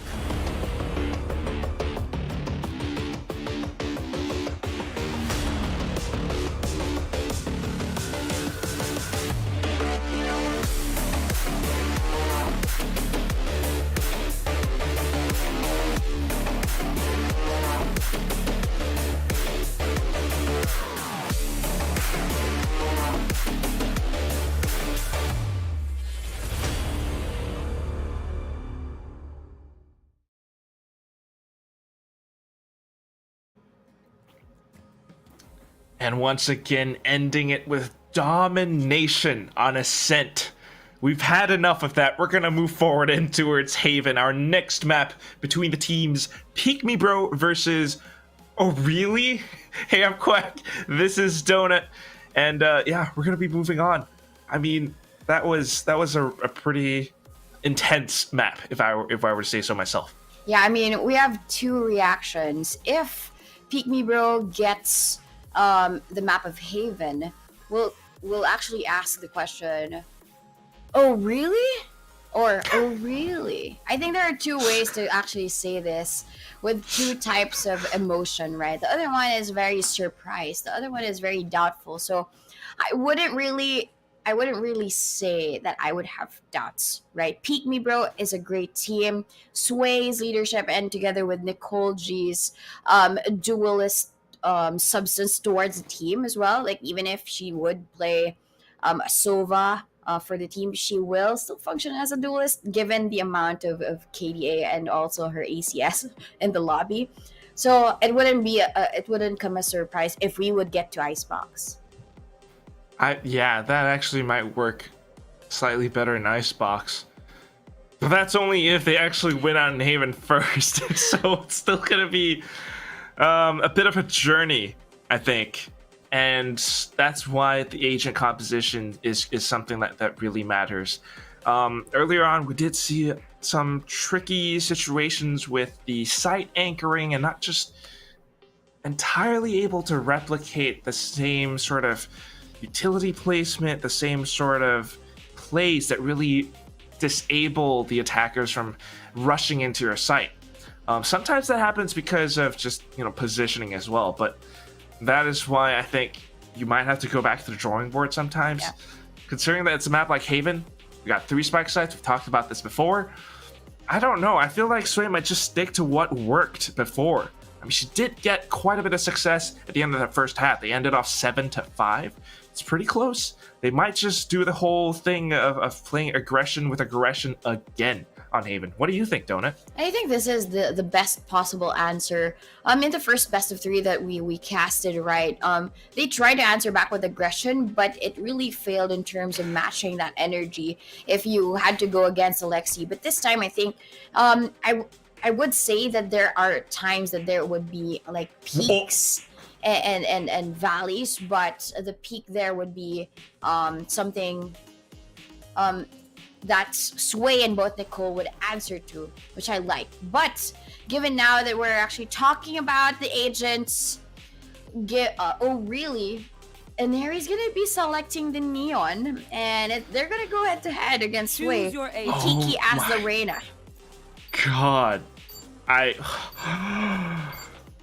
oh my goodness. And Nicole Like G that- is gonna use her signature Killjoy. Actually, she does flex a lot, and she uses the She Killjoy does. often. So, She- in terms of aggression, Silver maybe yesterday. that's the answer. If you want to stop an Airy, then use Nicole G as a Killjoy. Thank you for saving me, Donut. Because I had the air knocked out of my lungs for a second. Seeing a Neri pick Neon against Sway's Neon, that's a challenge, you know? Without any like verbal statement, you're just like, I'm that good. I'm gonna pick your signature agent. Let's see what happens. I'm kind of scared. Actually, I am looking forward to see as well the double initiator selection of Peek Me Bro. Given that they will be using more of that method type of attack. If and when Nicole G can keep her foot near the ground, or like at least very grounded to her principle of defense, then I think it could work. But in area, I think look at her, she's warming up already as the Neon, and I think she's ready to go. And I look forward to seeing both of these Neons come together. We're here for a reason, right? This is a show match, and we're excited to see an area as the Neon. That is true, but I do feel like Sway probably has more experience, more practice as a Neon. Unfortunately, just running in like that without much support from her team, she's gonna get taken out. And now everything continues to fall on through with the Prowler just to push the team even further back. They cannot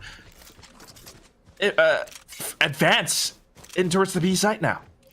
Yeah, And the Spike's just lost. yeah, it's been this way, right? I think Pick Me Grow, it's happened to them a lot of times already that the Spike was just left out in the open. They have to be more conscious as to who will bring the Spike, up to where would you want the Spike to be, and who will actually plant it. So at that point, right, I think there was just a miss in terms of interpretation One enemy as to remaining. where they should actually be.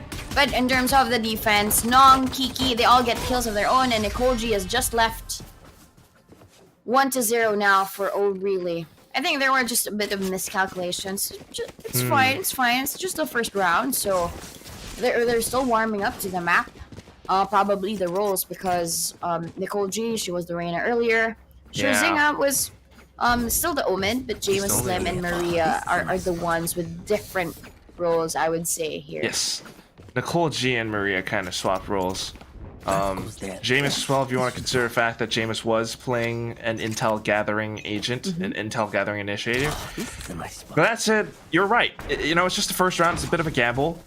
Sway probably thought that B was completely left undefended, and now she knows that that's not true. So we're going to have to be a little bit more respectful of how O really plays now.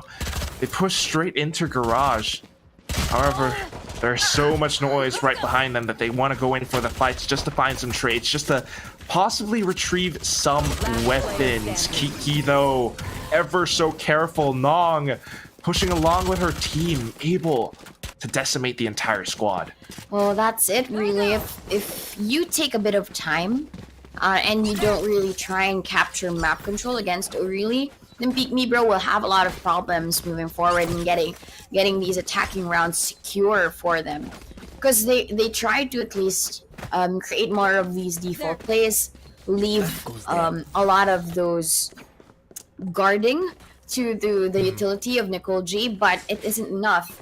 That could just be brought down, and if it's going to be a Narian as well as the Reina or Kiki looking for you, then it's going to be quite a challenge. But at least now, Sway and Nicole G, they have gills on their own. Kyla, though, is just waiting here for any push.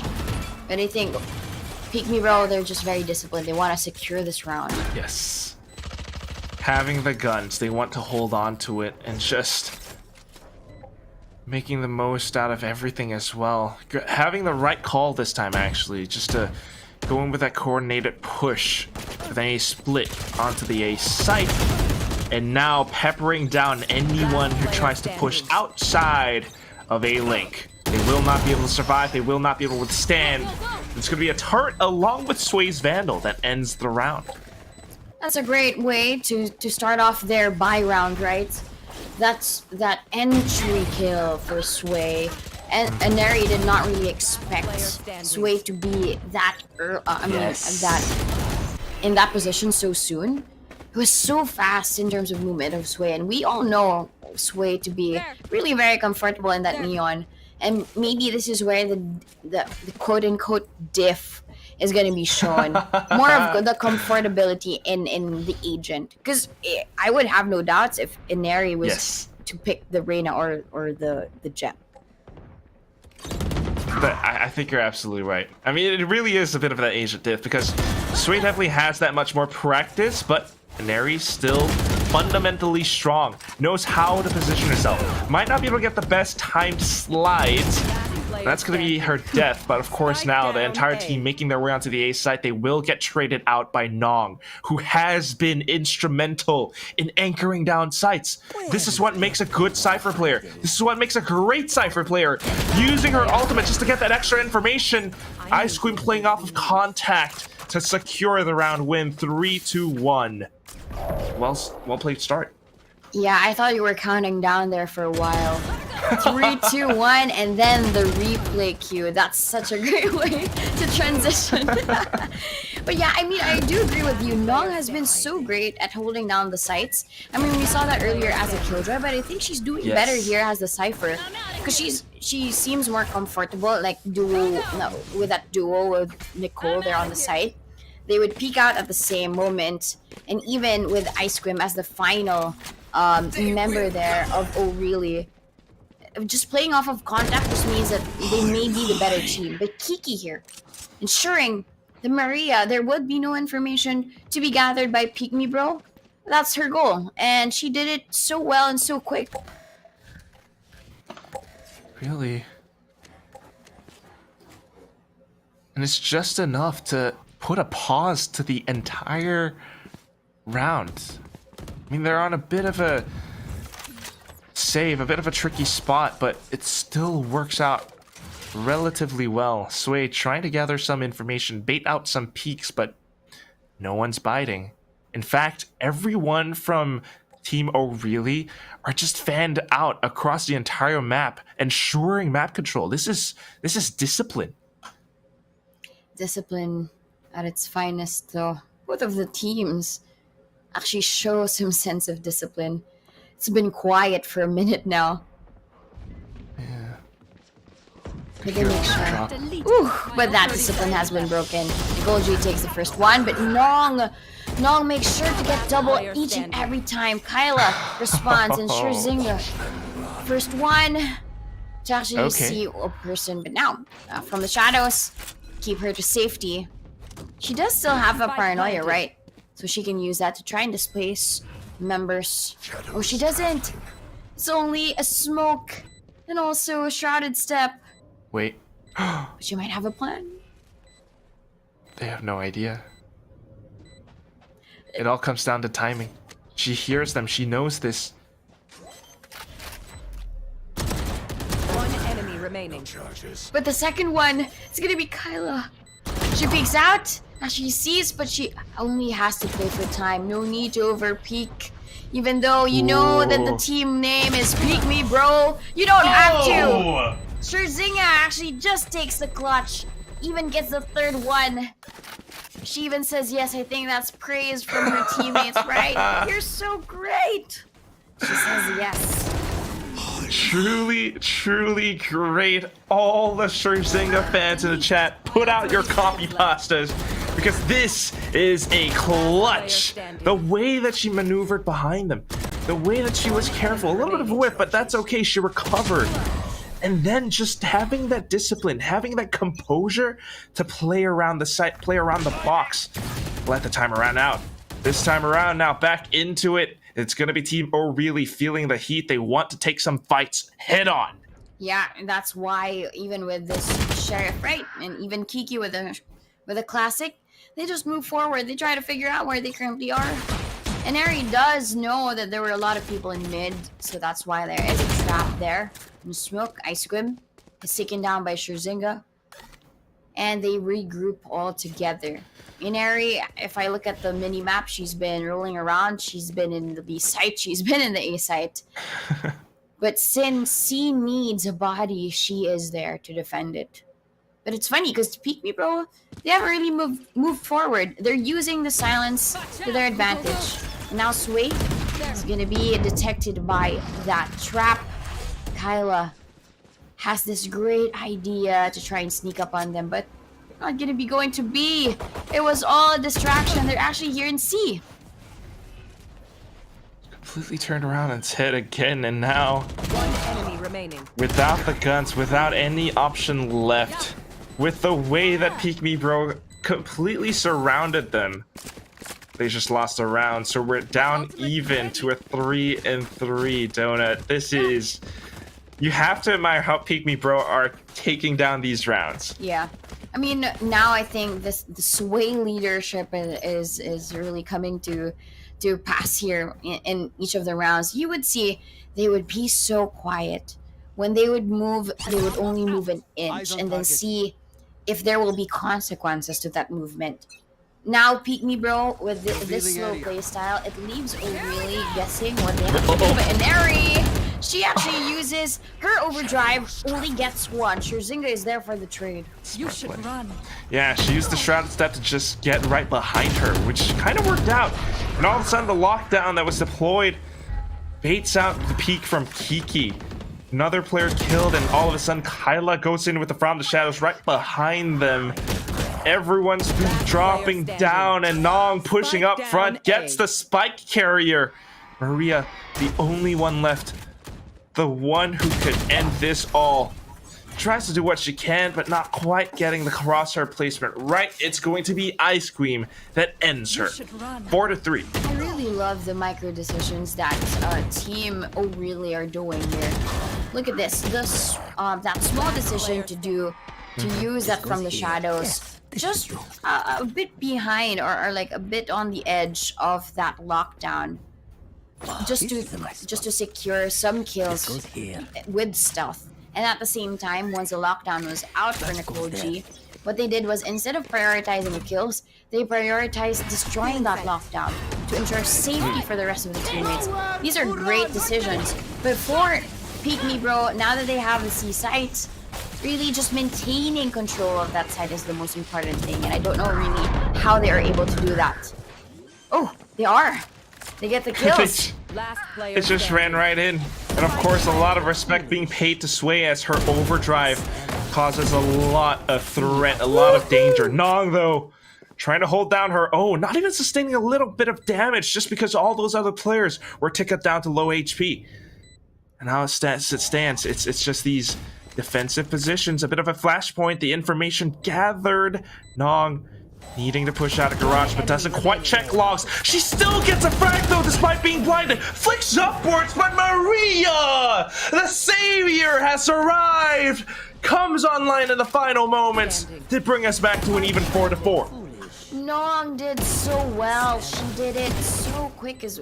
Like, when it comes to the responses, she would know. Probably there would be a peek out here for Sway, but she was ready. It just went down to the last moments of that potential clutch. If you're against two versus one, of course, you would want to try and isolate, but at the same time, I think Peek Me Bro captured the possibilities, the scenarios that would play out during the time. And now that we're getting into the next round, look at this. Kyla's so low. And the blitz. Okay, now it connects. Sway gets Kyla out of the way. Both of them are just trying to find each other in that dark cover. The Tracer's still revealing positions. Ice Queen, though, what? Somehow wanting to peek out and get a shot with that right click, she finds one. Teammates trying to do what they can still, and it's going to be a trade. Peek Me Bro now. Feeling the heat, feeling the strength. They are going aggressive. Scherzinga with a quick from the shadows. Tries to secure the site, but no! Inari is here! She's got the sheriff! And She's here to kick everyone out of her town. It's gonna be her against the world, though. But we don't want to count her out. Donut, she's doing it. She goes in with the drop, and I believe James heard this, but they are so afraid to duel her. Look at how they're playing around this. Dropping every piece of utility. And Neri finds the headshot still, but the aftershock. The utility secures it for sure. I thought that Inari would get away with that because of her movement towards the left, right? She tried to dodge that aftershock, but it was inevitable. With the new work done to the breach, the third blow was there, and it was just perfect timing. But look at these shots. Inari made her own way here, dodged a couple of flashes, but could not dodge that aftershock. It was a 1v1 if she could have just really spaced herself away from it, just by a bit. Just a little bit. Just a little bit. This is now, again, the round start and a quick advancement onto the A side already. Everyone just arriving on time, on cue. Nong trying to anchor. She peeks out at the right time, too. Manages to get 2! Oh my god! Kiki arriving as well! Everyone trying to break into site, denied. Maria now, the last one left, stuck inside a sewer. Had to deal with a Prowler, but not before long. Getting descended upon. 5-5, we're back even. Oh my gosh. That was a great round, and you know, we really have to give props to that Fade. Look at all of that information given to both Nong and Inari. Oh, sorry, Kiki. During the time, everybody glowed up. Now it was their chance. And when the rest of Pygmy Bro were trying to look for that haunt, they couldn't really find it. It was a great lineup and a great way to try and recover, even claim that flawless round. So incredibly well played that now they are starting to go into play as if it were a deathmatch. Everyone's pushing out, everyone's trying to trade. But what comes out on top is oh really, they have the guns. And that is why they make this decision. Maria just not quite able to do that much with the classic. Now down to low HP, Jameis, Strazinga trying to do what they can. Actually able to do a little bit more damage, but what are you gonna do now? Kiki has pushed up so much, space has been taken. The duels go in favor for Strazinga, but not if Kyla is actually there. She was just waiting. It was a great way. Like, I was looking at the mini-map. They have cleared almost every corner, and they actually know where the two were left. Of course, the last contact was there in Silong, but with how they try to cover it, that double peak setup, one towards low ground, another one towards high ground, and that's just great. Sometimes it couldn't just really be broken, right? And that's why Kyla was able to get the 2 kills. Looking at the score though, it's not necessarily just an Inari show. We're seeing Nong and even Kyla really shine here in this map. It really isn't, and that's what we have to admire. Now, last round of the first half, Pygmy Bro wants to make it an even 6-6. You should run. Inari pulling out the big guns, but her teammates getting taken away.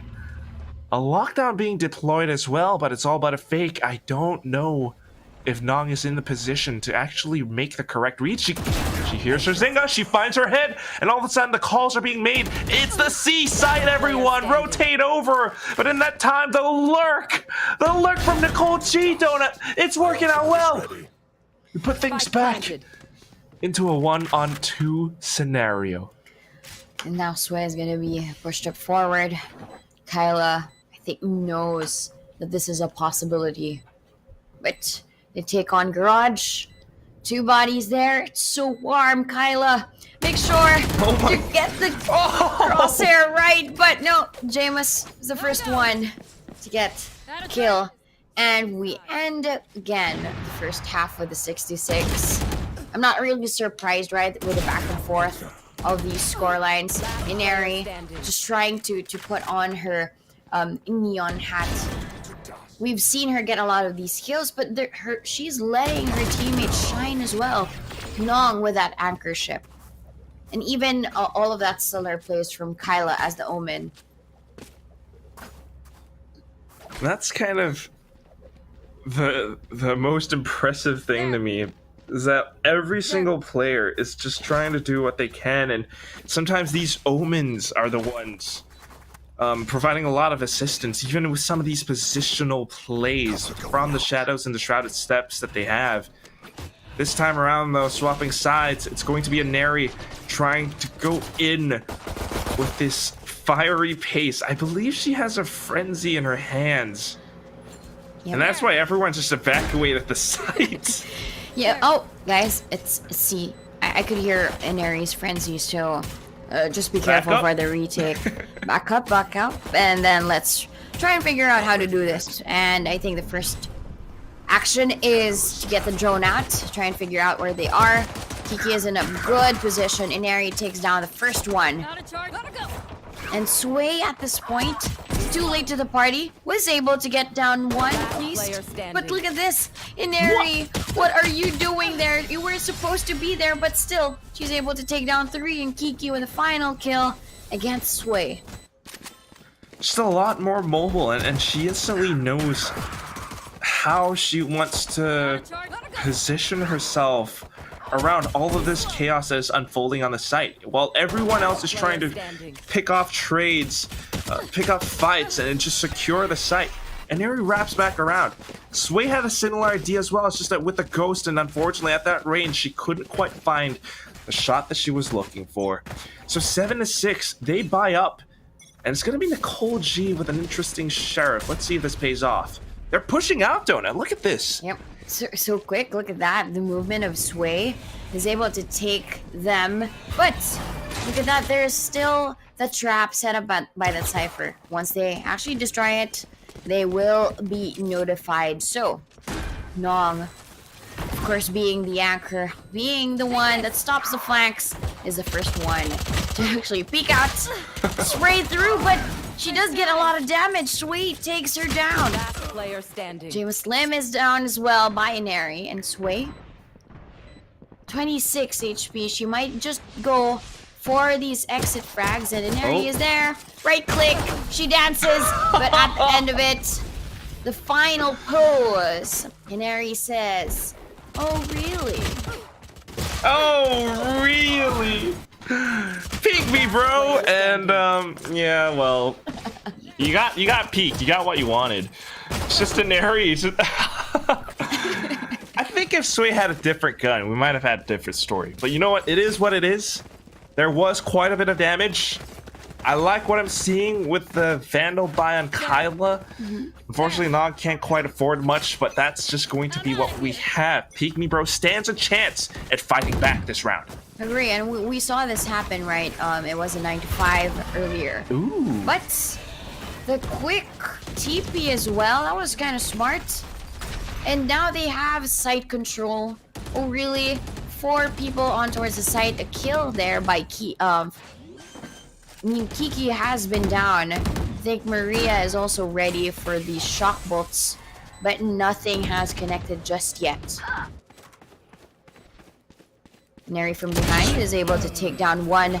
Scherzinger fights back, answers back with another kill. 2 headshots against Oh Really. Jameis is down. Kyla made sure of that, but now it's up to her. Neri with that overdrive is able to clutch it out. 4 kills for her. And the Thunder Fingers. She says, "I can do it too." They both have it. This time around, it was a Neri who got to deploy it.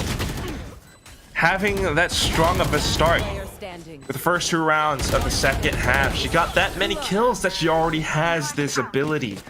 In round number 3, the bonus round earned 1, given over to Team Oh Really.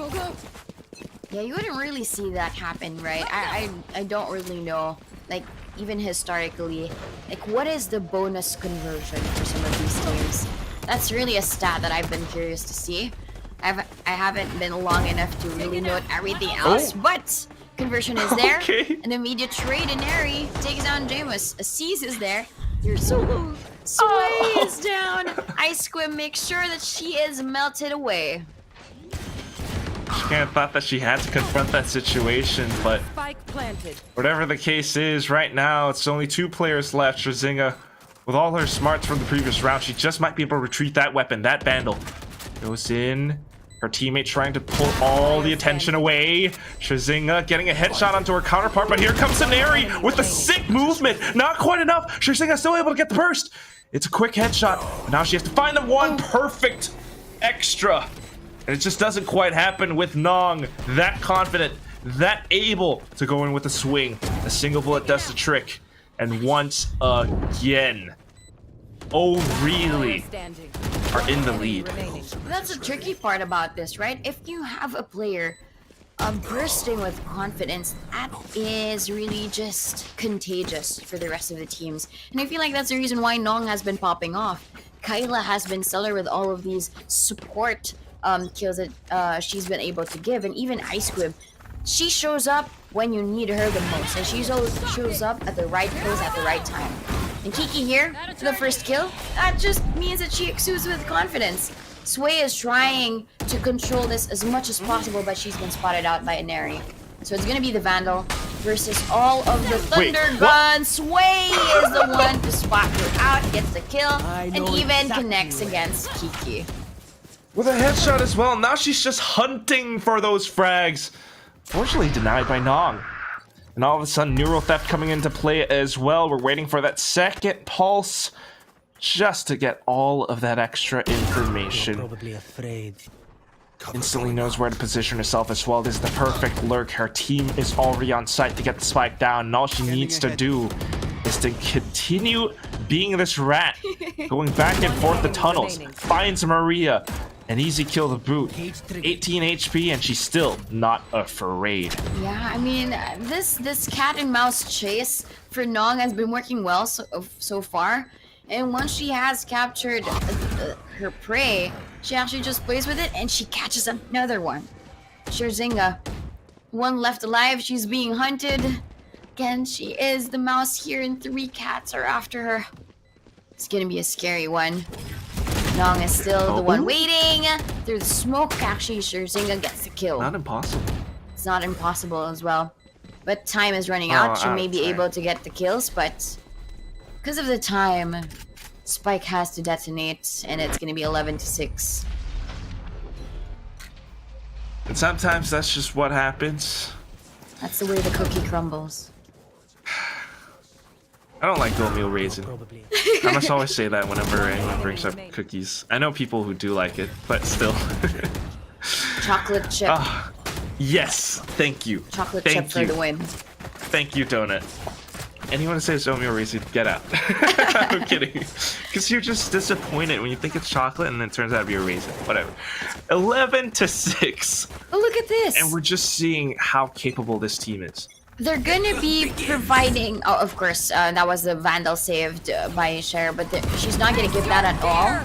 Give that up at all. So it's gonna be Scherzinga versus Inari. She's gonna quick TP away to safety. Look at this. Quack, they already have the site. It's potential match point for Oh Really.